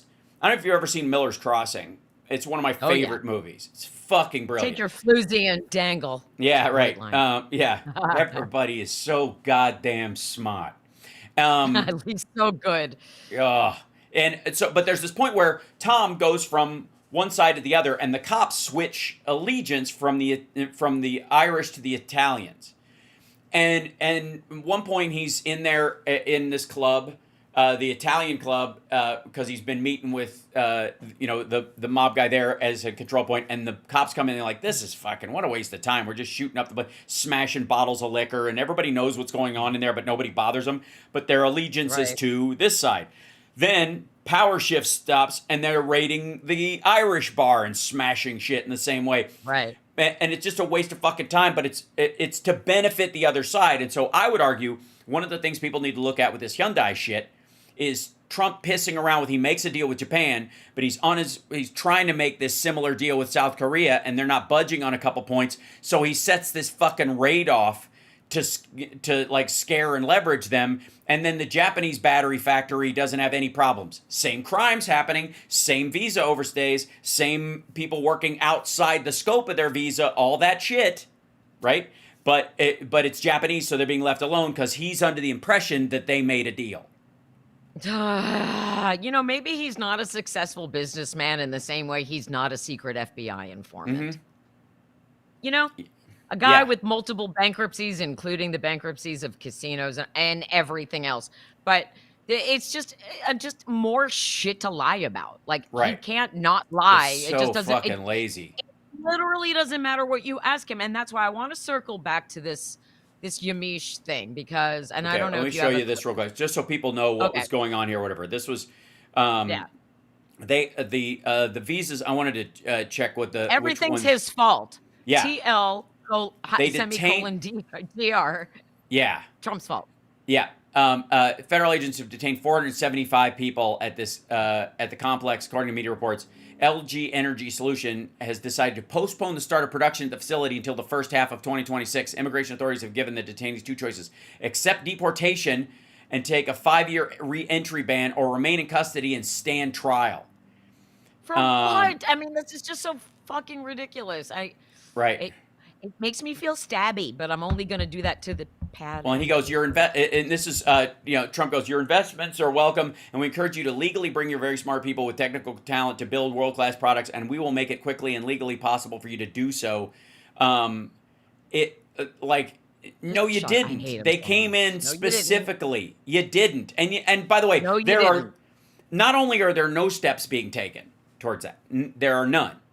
They're not, there's some people yelling at each other in the offices around this, but it's not materially shifting at all, because there's congressional stuff that has to do the president's ability to reject people based on national status that aren't terrorists or some shit is really limited, even if he doesn't like it. So Congress isn't gonna shift the visa stuff. They'd have to actually sit down and craft something, and Mike Johnson's so fucking weak and stupid that just getting them to pass this kind of thing, even though Democrats would be like, we have a bill that would do this, they're not going to bring it to the fucking floor, and it will have to be their idea and pass through committee. And even then, the problem that they have is, even if they did do it and they want to get this done, and it's fucking Georgia, so they need the votes and they need the jobs in these fucking districts, even if they did that, there is a huge, what I would call the Nick Fuentes crowd within MAGA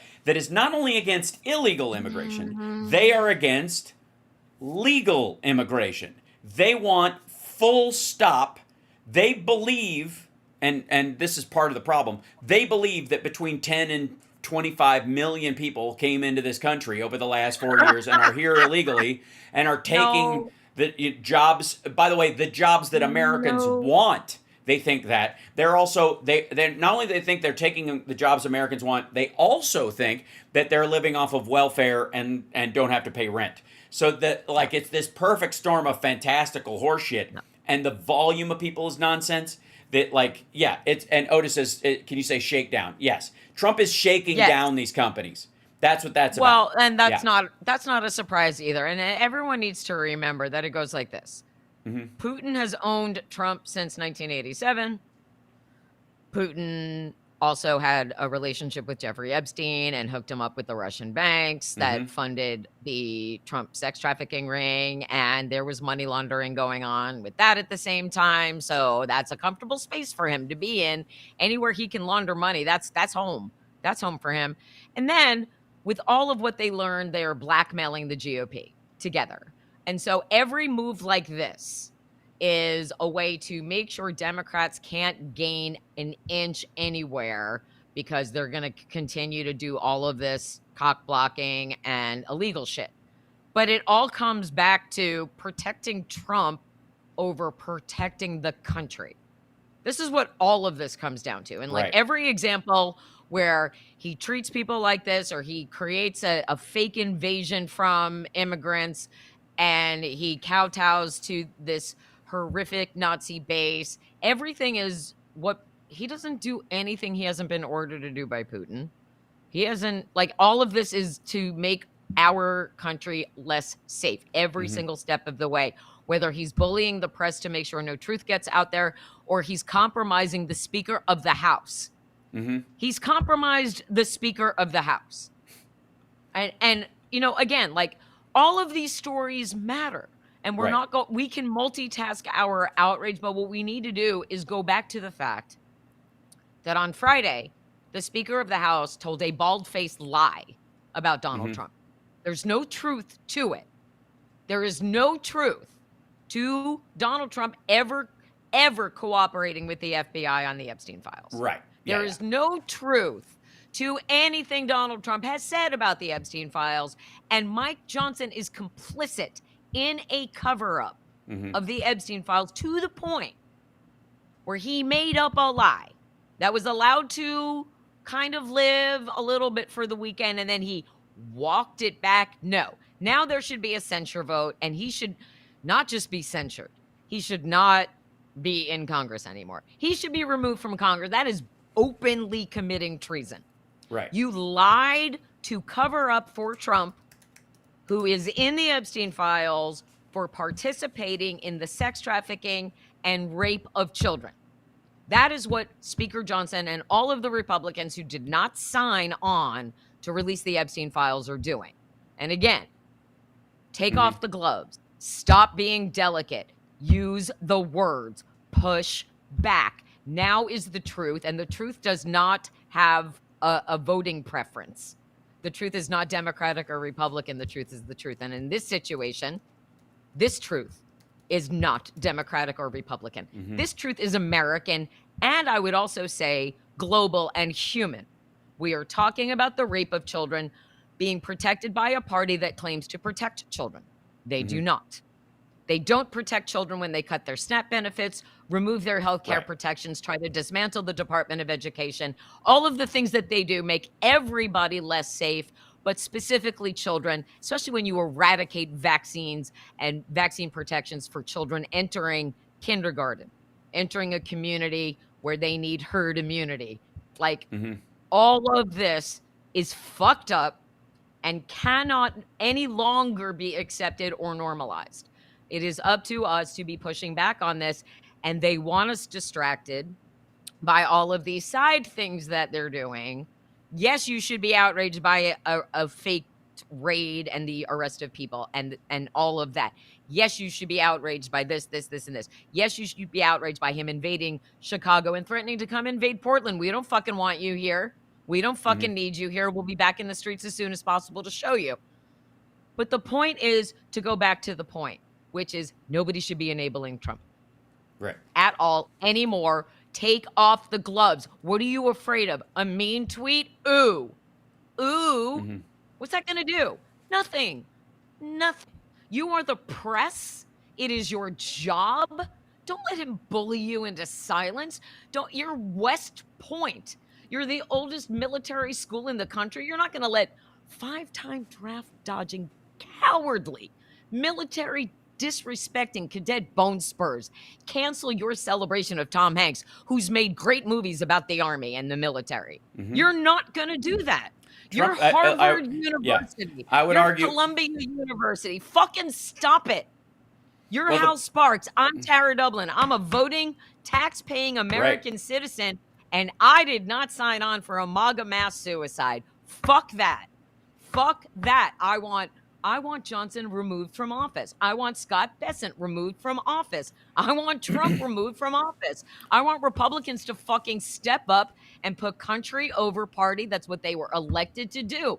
I'm done pussyfooting around, and I'm telling them what they have to do. I will that's say, what we all should be doing. For the record, I don't know anybody in our circle, certainly on this, that has pussyfooted around the damage or the danger of these particular people. Not us. You know who I'm talking about. On top of that, though, I do want to make the case that our overemphasis, and I saw this earlier today. Somebody was like, I think it was Klippenstein or somebody going after Jeffries for not supporting Mamdani or whatever, directly, while like being soft in his language about it. Like, okay. Right. Mamdani is running for mayor of New York. He's won a primary that was a runoff primary where he has a good chance of doing it, but he has not won a general election for the mayorship at all. He hasn't been able to prove his policies or any of that kind of stuff yet. So the idea that anybody hangs on whether or not they support him or not is a little silly. And on top of that, he has zero effect on the federal balance of power. And the federal balance of power is what is affecting all of our fuckery in the world. If there was a full-on white supremacist running to be the mayor of Bakersfield, I'm sure there is a wing of the maggots that would be like beating their chest about that we finally got somebody on the extremes of our party there. But would it affect what bills get passed in the House and the Senate? Would it affect Social Security, Medicare, Medicaid? No. And especially in the case of New York has a fucking city council just like LA's does. There's a real limit on the impact that the mayor can have. So not only do they have to be good at getting elected, they have to be good at implementing the powers of the mayor's office, and they've got to do it extended over time, unless of course you're Rudy Giuliani, in which case the Russians are helping you because you'll broom out the Italians because your last name is Italian and you'll do that. But if you need real voter movement, so my point is, it goes back to that. Not only do we need to stop pussyfooting around what Trump is, like drop adjudicated, the man's a rapist, and start and speak directly to the fact that any Democratic backbiting, I got no time for it. It's just even like understand there are National Guard troops on the fucking streets. Trump's SCOTUS just gave him the right to racially profile fucking people. Trump has sent like a nuclear submarine off the coast of fucking Venezuela. He's called the Palestinians in Gaza a cancer, the problem that you need to get handled quickly. He thinks Ukraine invaded Russia, and I'm gonna give a fuck whether somebody thinks we should step to $12 an hour as a minimum wage before we get to $15 an hour or whatever, and that person's a fucking traitor. It's so goddamn dumb. And it's like, and if the stakes weren't so high and the power wasn't so imbalanced, again, we're always ice skating uphill with senators because fucking every state with 500,000 people in it has 2 senators. But all these blue states where all the money comes from, blue states keeping these fucking red states afloat. If it wasn't for the red states, the blue states combined would be 4th in the world in education. Like, it's fucking gross. The answer is Devlin no. talks about it all the time. Devlin talks about it all the time on the Tara Show, and she always refers to them, as the media should, the poorly run red states. Yeah. They are all poorly run. If it wasn't for a little touch of socialism from the blue states, they would be floundering. And a year, back in November, when I was screaming for a recount, I said, hey, you don't want to go through a recount? Why don't we try an experiment where Kamala Harris runs the blue states and Donald Trump runs the red states, and we'll see where we are in a year. We'll see who's alive and who's dead. Right. It's unconscionable. Which and is there effectively are people what's in the happening. chat. That's what the They're- unifying between the blue states is actually happening, especially around healthcare. The issue that I have and I will have is that when you brought up, that you want Mike Johnson fired. Well, we have that ability to do that, and we had it last year, and it didn't happen. And it didn't happen largely because of backbiting on our side, not because of a lack of good policy by the Democrats or anything. Like we let our guard down. We slow walked what we were doing, and we watered down our own argument by allowing any measure of infighting to create this lie that there's somehow parity, it's the lesser of two evils for real, like it was a coin flip. Anybody who even talked about that in those sense was absolutely selling Donald Trump as the solution. They just didn't have the nerve to say it outright because they were either secretly racist and thought the country was full of fucking Mexicans and Guatemalans that were going to steal their vote, or they just were sick of all these bitches getting in government telling them what to do, so women need to go back to the home and stop having the freedom to choose when they have a fucking baby. That was their secret belief that they allowed to carry around. And this whole idea like Arabs for peace or uncommitted, I'm not only saying that what they were doing was unsuccessful and useless and counterproductive, I'm calling bullshit on the whole thing. I think they were all pro-Trump. I think they wanted what they're getting from this fucker. And I think anybody who bought into it or it softened their vote because they thought these people were legit and actually gave a shit about peace in the world or the Palestinians or any of this stuff are have got to wake up before the midterms. That thanks to them, we are all going to end up paying between $4,000 and $6,000 more this year for the goods and services that we all need. All of us, including the people who voted for him. There's going to be 30,000 more abducted children from Ukraine by the time we get Mike Johnson out of office if we vote him out next time. I think 30,000 children abducted. There are things that cannot wait. There are things that need to happen before a midterm election that people are already like, Trump is going to militarize that and make sure that there's an emergency so we don't have the midterms in 2026. Maybe he will no longer be alive by then. I can't say. But what I do know is we can't just be like, well, we'll wait for November 2026. No, we should not. Democracy can't wait while they're dismantling it as much as they have almost half of Project 2025 implemented already. It's like 47% of it has already been implemented at this point. How much longer do you want to wait? How much longer are you going to sit around and let this happen? Also, it's enough. Also, I got to say, that whole let that sink in thing that became a meme online where people were like, this is happening, let that sink in. Let me tell you something. Elections do have consequences, even when they're allowed to be stolen. If anybody who fucking thinks that the whole I'm going with I don't know, Gore is wooden and his wife's kind of a bitch, so I'm going to soften my vote. That gave a 500 vote wiggle room in a state run by the guy who was running's brother that allowed George W. Bush to become fucking president of the United States. And then what? And 9/11, and we went into Iraq and Afghanistan. Anybody who thinks that Al Gore would have taken us into fucking Iraq and Afghanistan is a goddamn lunatic. And the idea that that would have been a coin flip, it wouldn't matter. The people, I have seen so many people, especially lately, a disenfranchised Magat is the perfect example of this. Where as soon as, when Democrats are doing something they don't like, it's the government's doing something. If Trump is doing something, if it's Biden's fault. If the government does something while Biden's running things, Biden is da-da-da. Harris will da-da-da, or she's already doing it because Biden's old. Obama did this. But the minute Trump is in, the government is, the federal government, it's the federal, it's Washington is what, no, fuck you, buddy. It's either the guy running it or it isn't. And in the case of Donald Trump, if you can't say he's doing the thing you hate, then you're still selling this bullshit to yourself. Now, the issue that they're all having right now is that because of the Epstein stuff, it got really personal. And it's harder for them to say the government. It's because it's not the government now. It's Pam Bondi. it's Bongholio, it's Kash Patel, and it's Trump himself.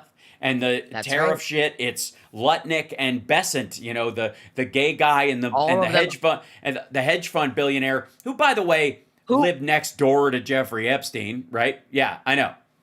I mean, it's just stop again. And this is, following along your advice path when talking with the MAGA people who are not the fake accounts. I don't engage with those.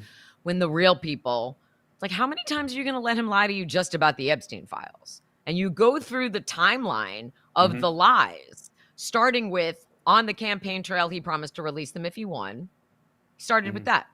But then the only question you can ask them over and over again is, if he's not in them, if you believe he's not in them, Right. why hasn't he released them to clear his name? He has no reason to protect Democrats. He certainly doesn't care about protecting the victims, which is why they held that press conference last week. You're going to tell me all of those women standing together who met many whom met for the first time that day, or right around the press conference day, like maybe they met the day before when they did the closed door meeting.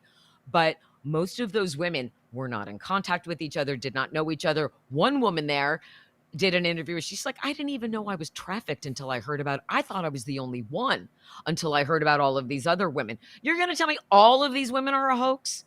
No, they're not. All of their stories that are crazily similar are a hoax. Now, the 10 women who spoke, none of them had a specific experience with Trump, but several of them said that that Epstein bragged about being friends with Trump. And one of them said, I've already said enough about Trump. I'm too scared to say more. You're going to tell me that's a hoax? I understand being disappointed by someone who has lied to you. We have all felt that in our lives, and getting over disappointment is one of the hardest things in the world. But I would say it's better for you to be like, I put all my eggs in the Trump basket, but here's my red line is child rape. Like, I would be like, cool. I'm sorry. Like, okay, well, it did take you a whole lot of terrible things, but okay, now you're here. Great, fine, wonderful. They should, but they don't want to have to admit that they were wrong. And so hence all of the but Biden, but Clinton, but Obama, but Hillary, but nothing. Oh, yeah. But nothing. No, if he's innocent, it's not even... show it. Well, here's He's the thing. not behind He's redacted lines, prove it. If he's not in there, show the shit. If he is in there, Show but he it. was an FBI informant and everything he did was Show for the it. furtherance of crime, show it. If it's in there and it was fake, you show it and you'll go, see, I can prove this is fake. I was halfway across the country or the world when this happened. Like I wasn't there. I was having an affair with Stormy Daniels at the time, right? And he would have run on it in 2020. Yep. How he shut it down. Yep. Epstein died in 2019. Why didn't he release the Epstein files after that? Yep. He would have looked like a fucking badass stud. We got rid of this pedo. Look, I'm not in the Epstein files, but this Democrat is, and this person is, and this donor is. Sure. But instead sat on it. So if you are an innocent person and someone is accusing you of something you didn't do, you're going to jump on that immediately. You're like, pedophile. I'm not a pedophile. You're talking about that guy. So if he's not, it's not difficult to prove that you're innocent because you don't have shit on you. Don't release a binder claiming to be the most transparent administration in history, and then the binder is nothing but blacked out lines. Don't say there's a client list on your desk that you're reviewing for public release and then say there's no list. Don't say it's a hoax, but then they release 33,000 pages twice. Right. Over and over. They've released it twice. Right. Which is like, So, again, what... How many times are you going to let somebody lie to you? Right. So, okay. Here's a piece of good news, and I thought you might like this right here. Agent Carroll's judgment against Trump was upheld by an appeals court. Again, she is going to get her money.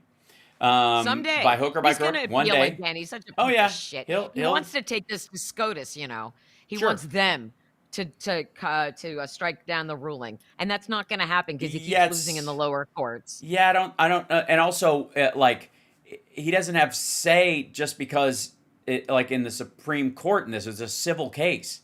Like there's so much about, like fuck off. But it is He good owed her news. so much money. So one of the things is, and as we're wrapping up, I want to remind everybody, TaraDublinRocks.com, and then of course check out her Substack and the Tara Show on Tuesdays and Thursdays. Yes, please. Um, Yes, please. We depend there- on all of you to keep the lights on, literally, and the cats fed. There is a crucial aspect of all this that I want to say. Okay, so one of the things that happened also today was that the SCOTUS allowed Trump, under his emergency powers, to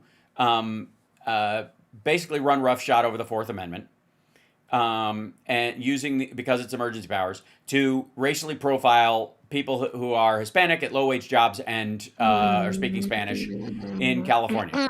Right. Okay. Because they haven't adjudicated the emergency powers part, they're adjudicating that power under the emergency powers, just in case we ever need Japanese internment camps again. It's nice to know that the Brett Kavanaughs of the world want to make sure that that happens.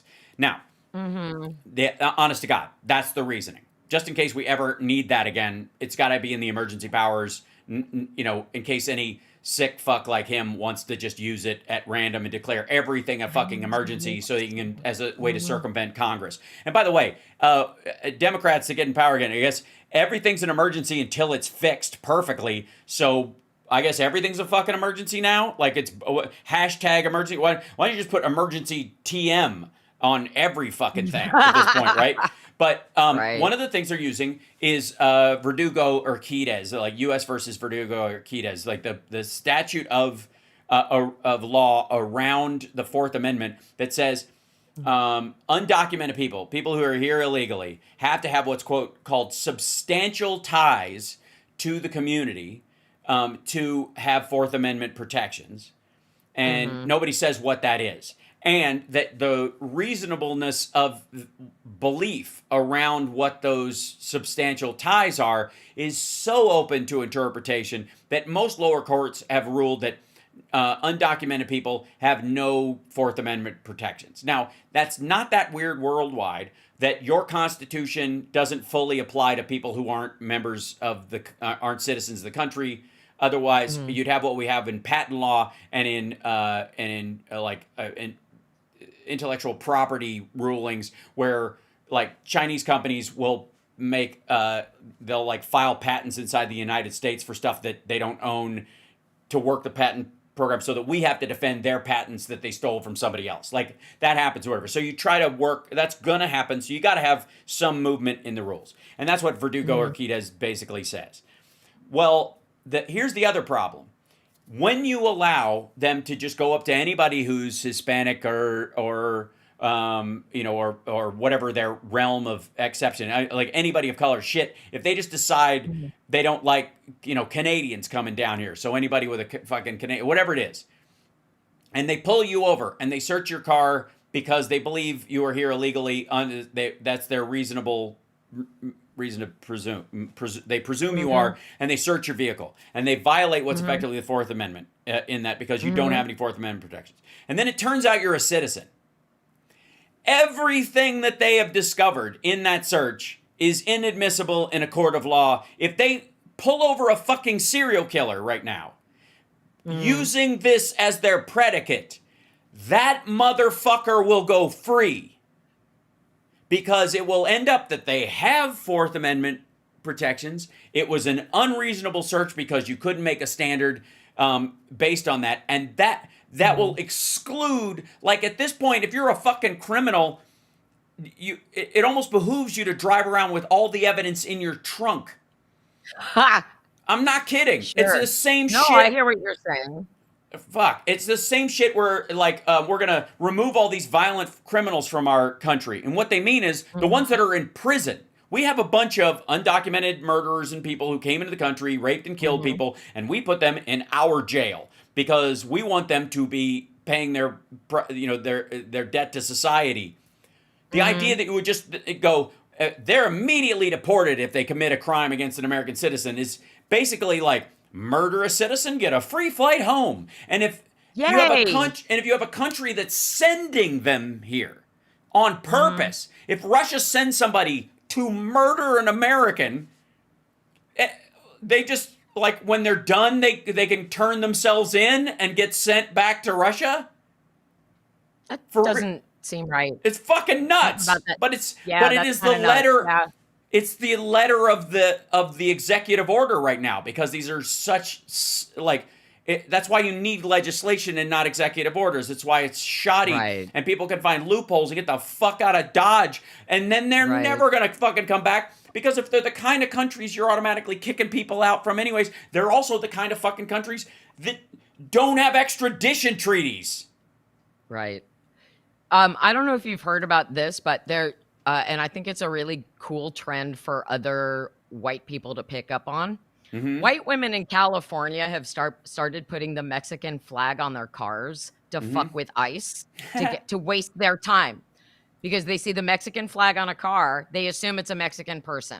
They're gonna assume that maybe they're Right. not. Maybe there's someone in the country. Maybe there's an undocumented person in that car, and then they pull them over, and then the white woman in the car tells them like a really long story and detains them and just wastes their time for a little bit. That's time that they're not going after someone in your neighborhood. Right. That's time that they're not going after the person who's working at the farm stand or working in a factory or cleaning this or picking fruit or whatever. Yeah. I love that. Small acts of resistance will add up. Democracy is an action word, so every act that you take matters. So if you're taking even 5 minutes away from these ICE assholes going after someone because, I bought one. I'm waiting. It should be arriving today. I got a car magnet. Yeah. And so a Mexican flag car magnet. And I want to see what happens. And I have my story ready because it's going to be World Cup adjacent. And so, my son loves the World Cup and his best friend from 4th grade was Mexican and his dad I have a whole story ready to go. White lady ready to resist. So, the little acts of resistance matter. And by the way, I just want to say one thing to the people in the chat, because we were going off on stuff earlier. Don't tell me not to be mad, and don't tell me not to express my anger. I understand that I can be passionate and loud and whatever. Wait, you think those are real posts? No, I mean, there are people who are like, Tara, your blood pressure. Tara, calm down. No, I'm not going to calm down. My blood pressure, by the way, is always low. My blood pressure is so fine. My blood pressure is like 80/50 or 90/60. Trust me, I have to tell people that I'm fine. The people who are about to take my blood pressure, sometimes they've used the kids cuff because the big one doesn't register. My blood pressure is fine. Right. Okay, my blood pressure is fine.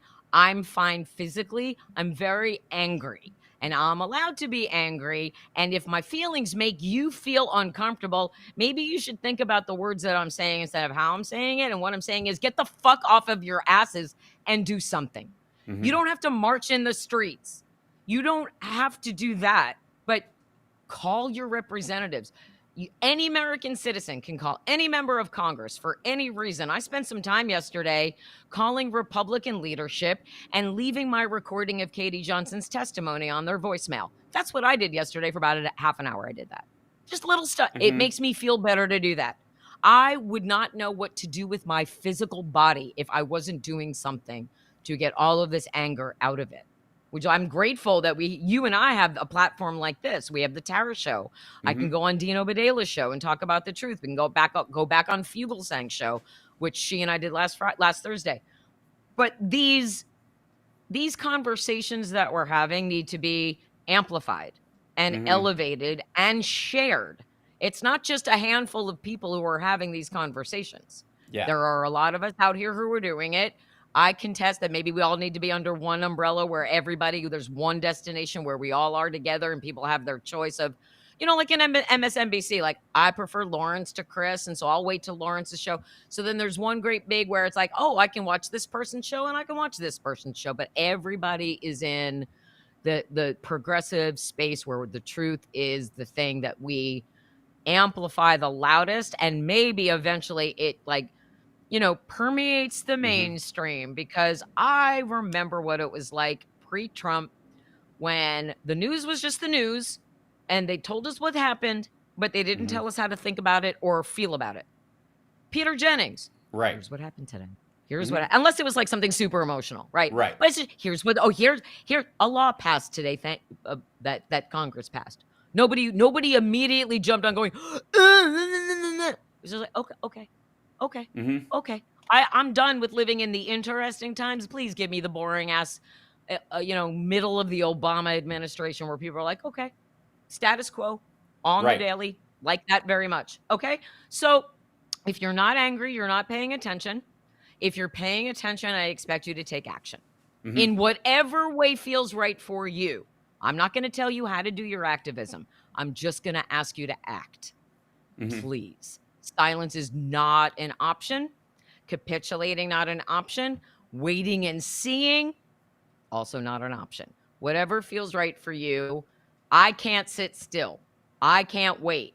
I'm going to do, even if it doesn't do anything, I know I did something. I asked the question. Well, I made also, the phone call. I wrote the Substack. So, I got lipstick on my thing. It's fine. Whatever it is, I'm going to keep doing this. You're going to keep doing this. We're all going to keep doing. More people need to be joining us and doing it. Also, I got to say, call to action. I'm still going to, and make sure that action moves the ball forward.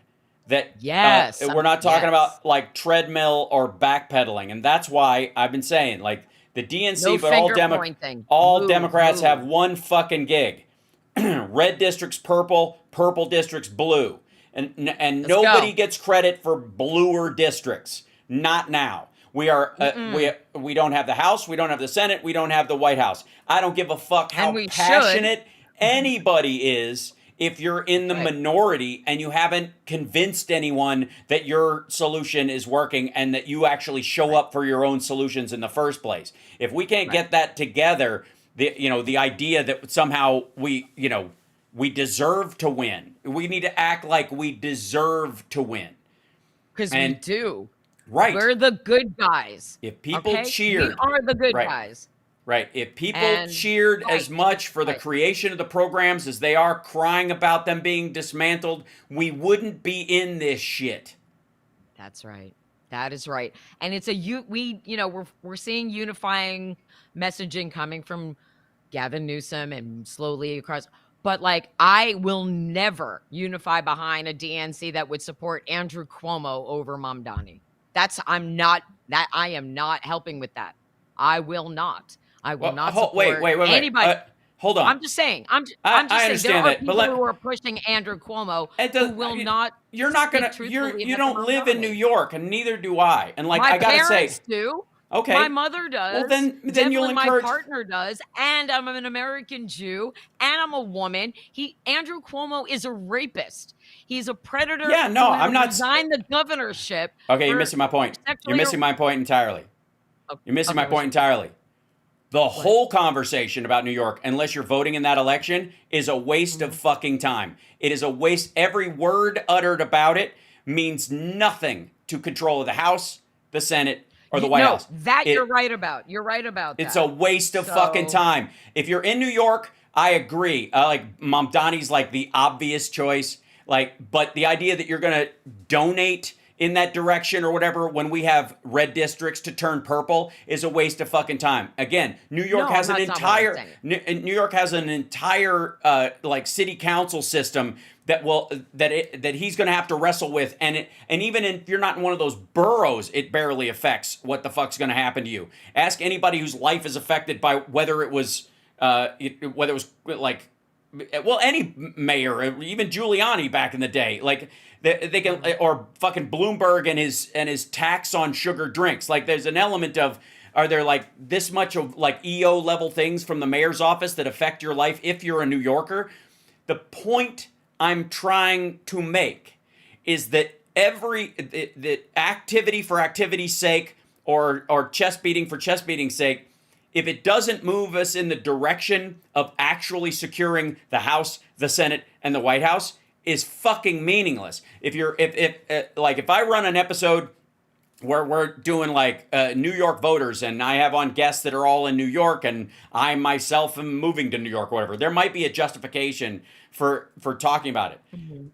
But everywhere else, there is a genuine struggle that if effort and thought, if half of the effort and money that has been put into yelling about whether or not Mamdani, again, who won in a runoff against other people in a city office, if half of that effort was put on House members in purple states, if people knew those folks' names anywhere near as much as they knew Mamdani's fucking name, which again will not affect the Supreme Court rulings, women's right to choose, the ability of like minorities to be safe inside our country, none of it, or anything in Israel. Nothing.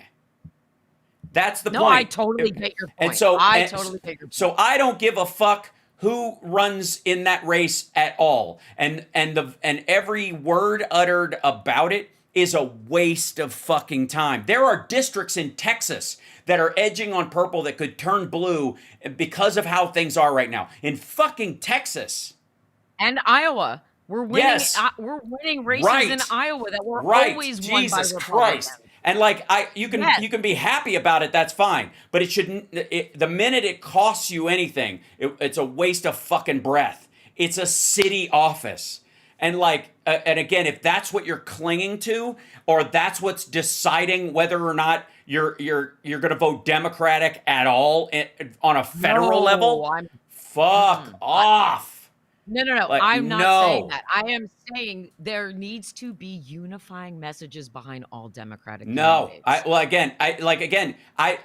It's a city office. Like, it doesn't. That is, yes, but it also, that it's the same kind of mentality. Like, Jerry Nadler just announced he's not running for re-election. That's New York's 12th district.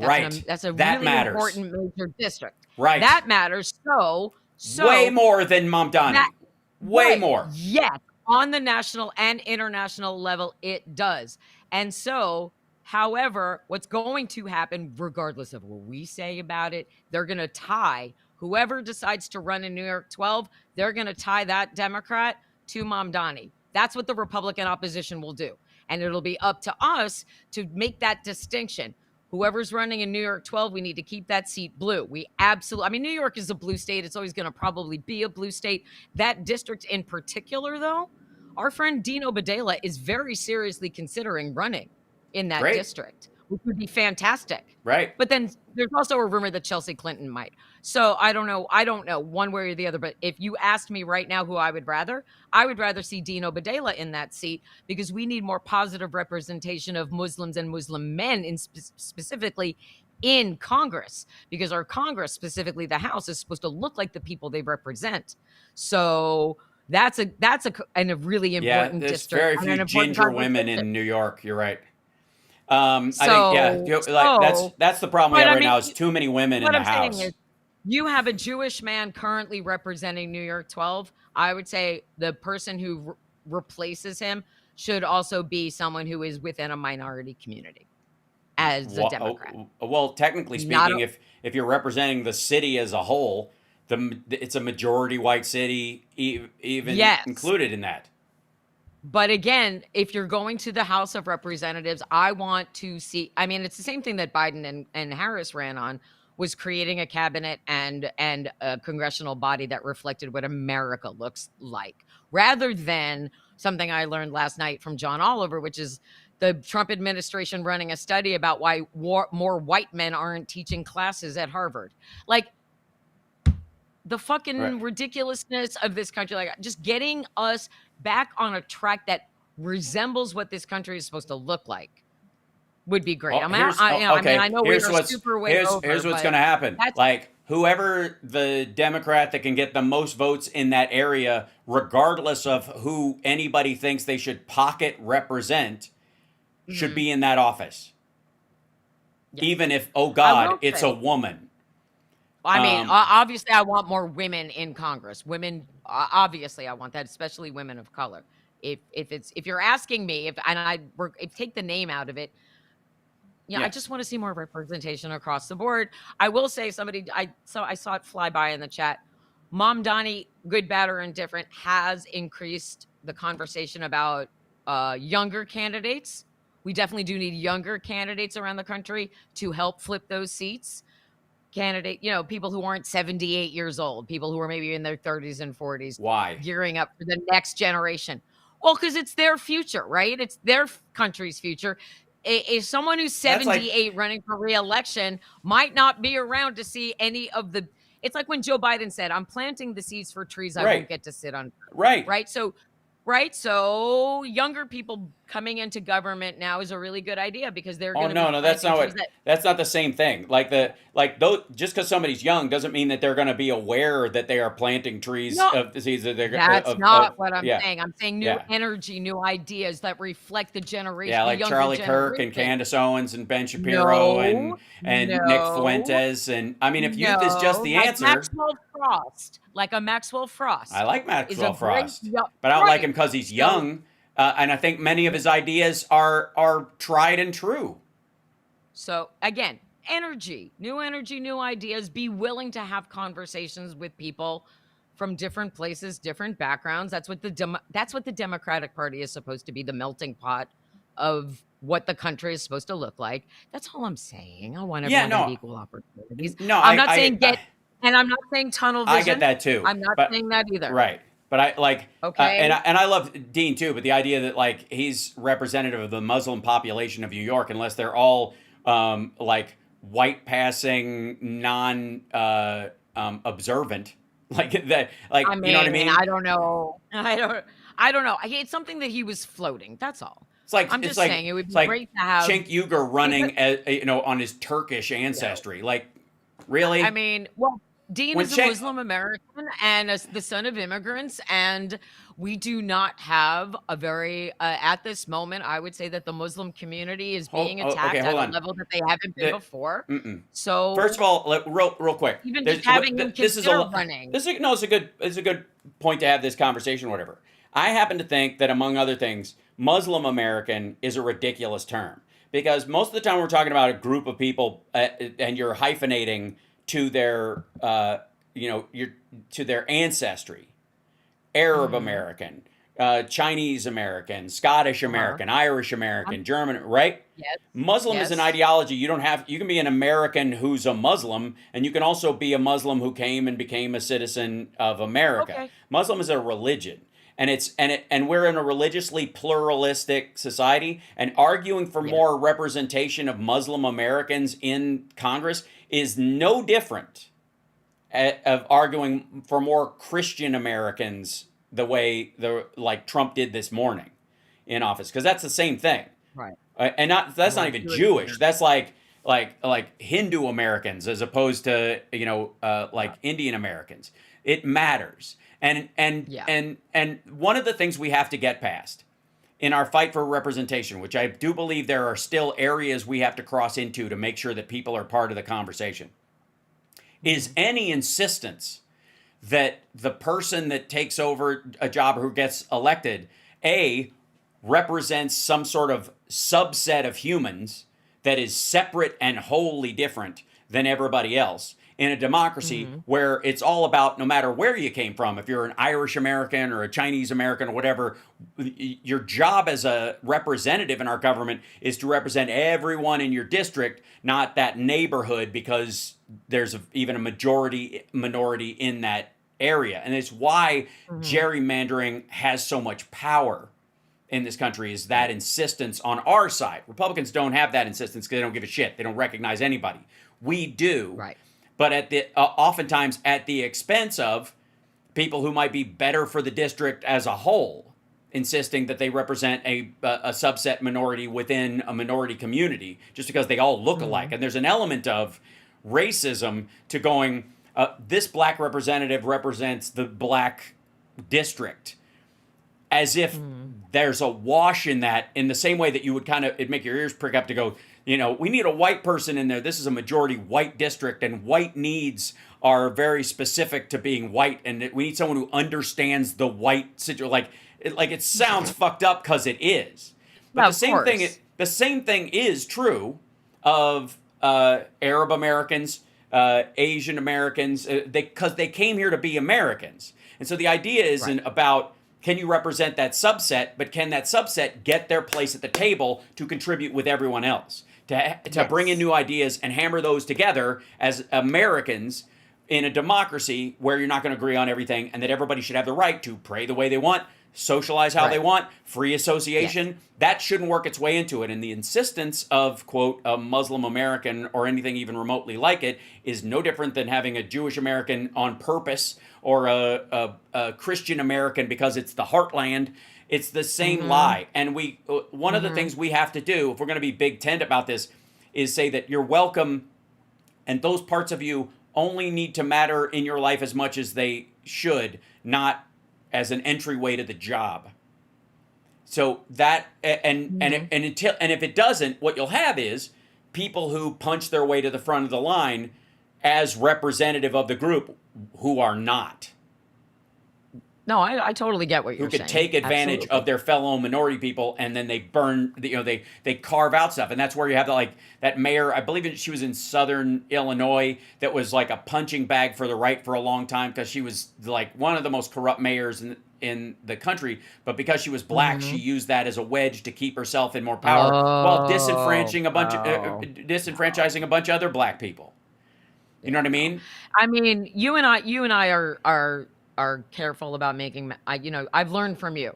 Careful about not using all or Yeah. every or none. We all, I think, slip The into same that thing works in the inverse. Exactly. And so when you're, I guess I just have like that more naive, look at the world, which is I just want everyone to have the same opportunities as everyone else. Right. As this country was supposed to Do be you- founded and- on doing. Agree. But that is not the case, unfortunately. But the opportunity should Well, I think still one of the- be there. It's It's about for the record, the fair opportunity. I mean this, and this is really important to get across, because this is how you have to build a coalition of people who have shared values, and don't disenfranchise everybody. You don't help one minority by creating another, by talking about people that without representation at the table includes neo-Nazis, by the way, and rightly so, because it's an ideological frame and they should be dusted off anyways. Diversity isn't just finding somebody who's a different color from you that sounds exactly like you. It comes with its own baggage.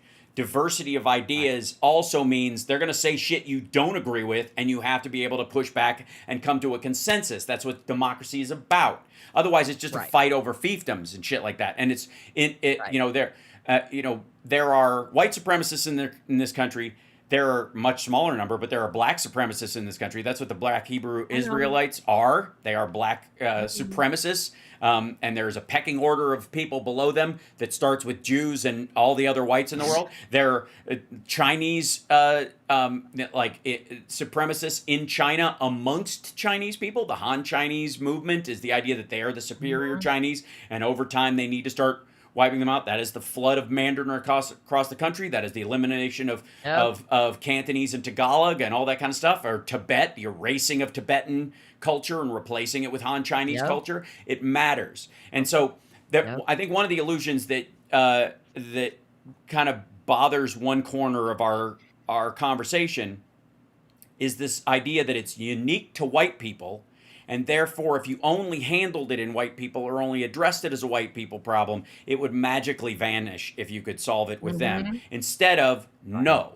A lot of cultures are misogynistic. A lot of cultures are anti-gay. A lot of cultures are, have these elements of anti-liberalism that we have been trying to eradicate the world over since the Enlightenment, so that everybody shares in values. And the people that, like white people, are a minority on the planet as far as volume of human beings, and the countries that are like ethno-states, like China, like large parts of the Middle East, are not all in on liberal values or pluralism, and insist on never being. And so until we can address that and go, hey, we got no problem, like if you want to run your country that way, we kind of can't tell you. But if you're coming to America and you're being a part of this experiment, or you were, in some cases, you have to recognize some people were brought here against their will. We all share in making sure that that all the boats rise together, that the standard of this country is that we are all human beings and we have the right to free association, freedom of religion or lack thereof, our own cultural freedoms within that. However, in the actual manufacture of our government, that means stepping past your own group into a bigger coalition of human beings.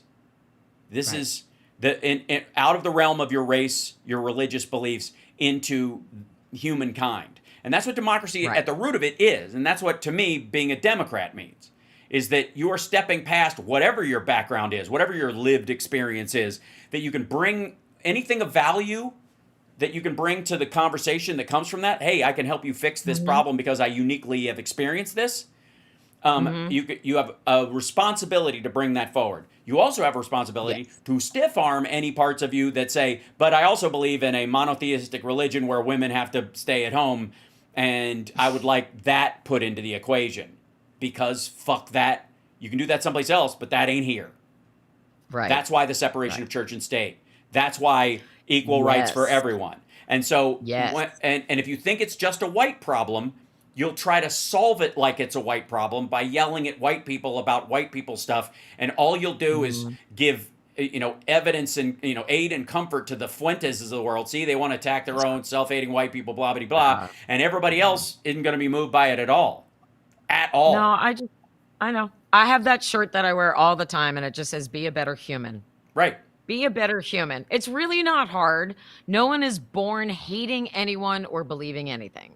And you have choices as you grow and evolve. And if somebody imprinted upon you that we hate black people, maybe you should kind of get out of that and explore the why you were taught that, and then try to figure out your life for yourself. And it's important to continue to question things.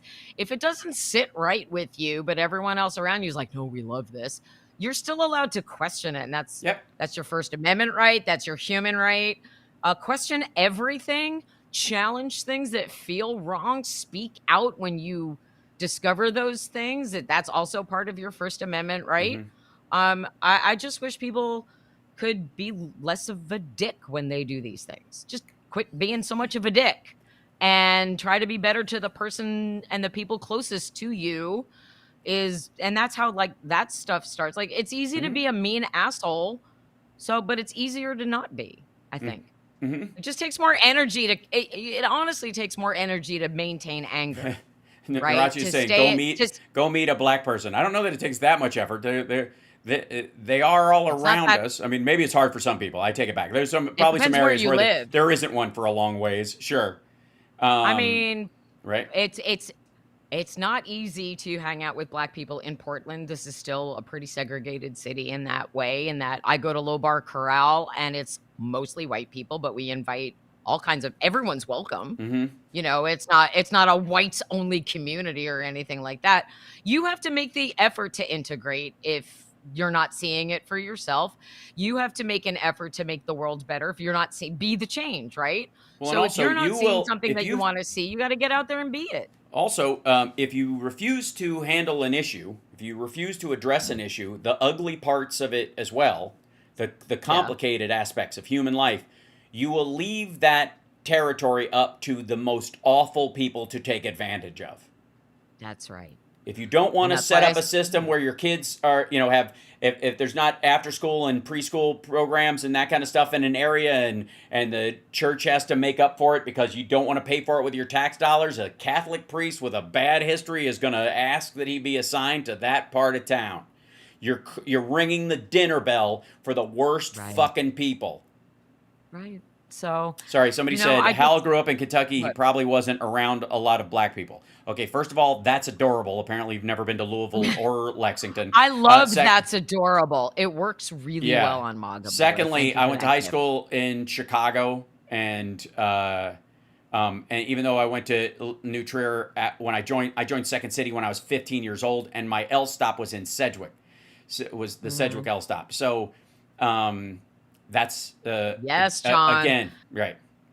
John says color has nothing to do whether you're an asshole or not. Right. So that's true. And that is entirely true as well. There are assholes come in every color. Yes, they do. Yes, they do. Right. Unfortunately. So we went It's way over, but I just appreciate you staying the we extra half did. hour Thank because it was a you, great Hal. conversation, and this Well, is necessary. it I am is. all about And like if we're all like 2 steps forward all the time as best we can. I'm trying to eliminate forward the one motion. step back part, Me and that's too. right. And Me so too. right. So that's the this is a clear part of how we have to talk to each other, and that includes, and I know this is very difficult for you, not aligning straight white guys like me with Donald John Trump. Oh, I do Because not.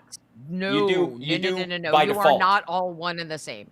But No, I know, no. But no. when you I use grouping, I no, wait. don't. I'm saying when you use Okay. grouping language, that's the impact. Because Mm, the people who are like Donald Trump don't hear it. They don't yes. care. Their feelings are No, they not don't. hurt. They are not damaged when you say straight white men are blah blah blah blah blah. They don't give a fuck. If anything, they feel fueled by it. Like, look, she's bitching at the right people or whatever. But the people around you are like, what the fuck did I do?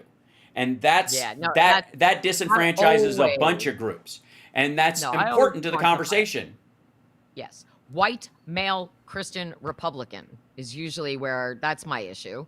That's a whole lot of things all at once. Not all white men, not all white men are Republicans, not all white men are misogynist, not all white men are racist. I don't like, the not all. There's a very specific narrow segment within white men who are terrible, and those are the ones I focus on because those are the ones who are Trumpy. If you're Trumpy, we pretty much figure it out quickly. Right.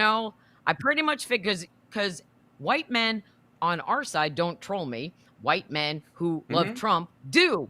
Right. Easy. That makes it easy for me. And by the Yeah. way, if there's any MAGA people in the chat, nothing you have ever said to me has ever hurt my feelings. Right. I've never shed one tear. You are not drinking my liberal tears. I hope you remain thirsty because you do not upset me. You entertain me. You're adorable. After a while, it's like Hal said. It's like if I respond to you, that is me verbally patting you on the head Yeah. because you entertained me like Goldfinger with his cats. I Right. am sitting here stroking my cats going, aren't they cute? Yeah. That's so cute. Ha ha. I laugh so much. I mean, most of that shit is generated by trolls and whatever, but it's so funny. The shit that they say. They have like 6 things they can say to me because I'm like a walking MAGA bingo card. Oh, am I single? Wad, Democrat, liberal, cat, Portland. Oh no, Jewish. Wow. What are you going to say? Oh no. What are you going to... All of it is tired and sad. So when you are online, friends, don't let any of it sink Right. in. Your skin is Yeah, thick, that's thick, by the and way, you are fighting for your democracy. by the way, That's what you're doing. that's like assuming also, which is the biggest problem online is that's assuming it's even real. Because a lot of No, I know again, when it's, yeah. no, I know, but I'm saying a lot of people get caught up in fucking flame wars online with accounts that are flat out fake, and are fake and have been around for a long time. Like they are an active measure, and so that is like the women who are putting the Mexican flag on their car to slow down ICE and bother them. That's what those accounts are meant to do to liberals Yes. online. Yes, that's a great analogy. And I'll say this as my parting shot to the kids in the chat. If you're still on Twitter and you find one of those and you're not sure if it's a real account or not, tag me. I will tell you if it is or it isn't. I can tell in seconds. There are several tells within a MAGA account that will let me know almost immediately whether or not it's fake. Maybe next time I come on the show, I can do a little primer for you guys. But for now, don't hesitate to tag me in on shit and be like, "Is this a real account?"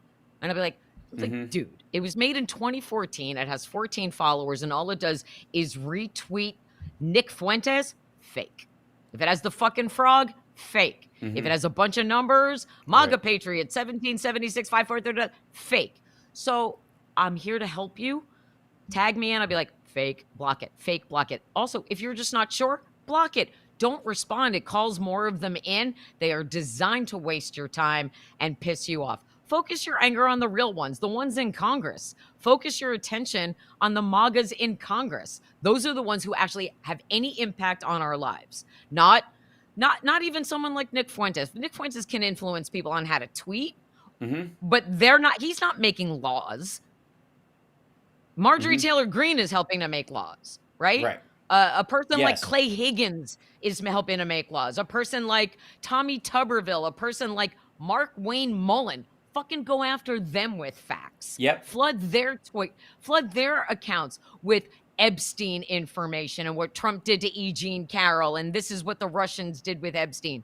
Show it to them. If you're gonna be online, use your time wisely. Aside from hanging out with us, if you're gonna be on Twitter and you're gonna be engaging with MAGA, do it in a way that makes an impact. Ask those questions of JD Vance. I will respond to JD Vance and say, hey, Vladimir Futon, why are you so into Trump now when you were asking for the client list on Theo Vaughn's show? I will do that because that's true. And that's a real person. And that's a person who other people will see me asking that question. Use your time wisely. Like, don't get into slap fights with babies and fake accounts. Go after someone like, go call Pete. Yeah, if you catch yourself, here's a good idea. And we'll leave it at this, and then because this conversation will be an ongoing one. I know. Here's what I will suggest. Anytime you catch yourself doing it, you're like, I got caught up in this shit again. Yep. Go find a Democrat that's running in Texas or something like that, and just retweet what they said or repost what they're doing or try to help them. Yep. Right. Reset. Like, just do that. Just do that one moment. You're like, fuck, I caught myself doing it again. I always do this. So go there, go find Pete Buttigieg's account and repost something that he's doing or carry that story, or go find a story that you're like, I should have done something about, like the E. Jean Carroll story or something like that. That's a piece of like stuff that deserves boosting that's necessary. Right. But it's also crucial. Yeah. Right. I love you, I love you, and I appreciate you. Thanks. And the space that you have given me and the generosity that you show. And every single time I talk to you, I learn more than one thing. I learn multiple things. And I also appreciate the sparklers because they're good people. care. Yes. They're not just here to fuck around. They're not here to just get attention or flame people or whatever. They care about you as a person. They care about me. They care about each other. I see it. The way they interact with each other in the chat, they care. They have developed friendships and relationships thanks to you bringing them together. And so this is why we do what we do. It's community building and it's moving democracy forward. And I appreciate every moment that I get to spend with you. Thank you so much. See you tomorrow on the Tara Show. Yep, 2:00 absolutely. /11. Awesome. Thank you so much. Love you all. Thank you so much. Bye. All right, bye. There she goes. Ladies and gentlemen, and chat room, I don't want to bring you guys in. Hi. Thanks for sticking around the extra time. Like, subscribe, give a thumbs up, support the show, etc., etc., etc. And I will see you guys this afternoon. Yes, this is a good idea. It's Motang Monday. You can't, Michigan gave us Motang. You can't go wrong. You can't go wrong. I'll see you this afternoon. 3 p.m. Pacific time. Hit that like, share the show, share the clips. Follow Can't Stop Lying on Blue Sky and help us share the clips out of there. And Andrea, they post every day. Thank you guys. With a crooked smile. All right. Words spill out. Let me see some emojis, Venom, Twitch people. no style. And thanks for hanging in there, Boston Brian. I saw you earlier. They rot in the air. A handshake.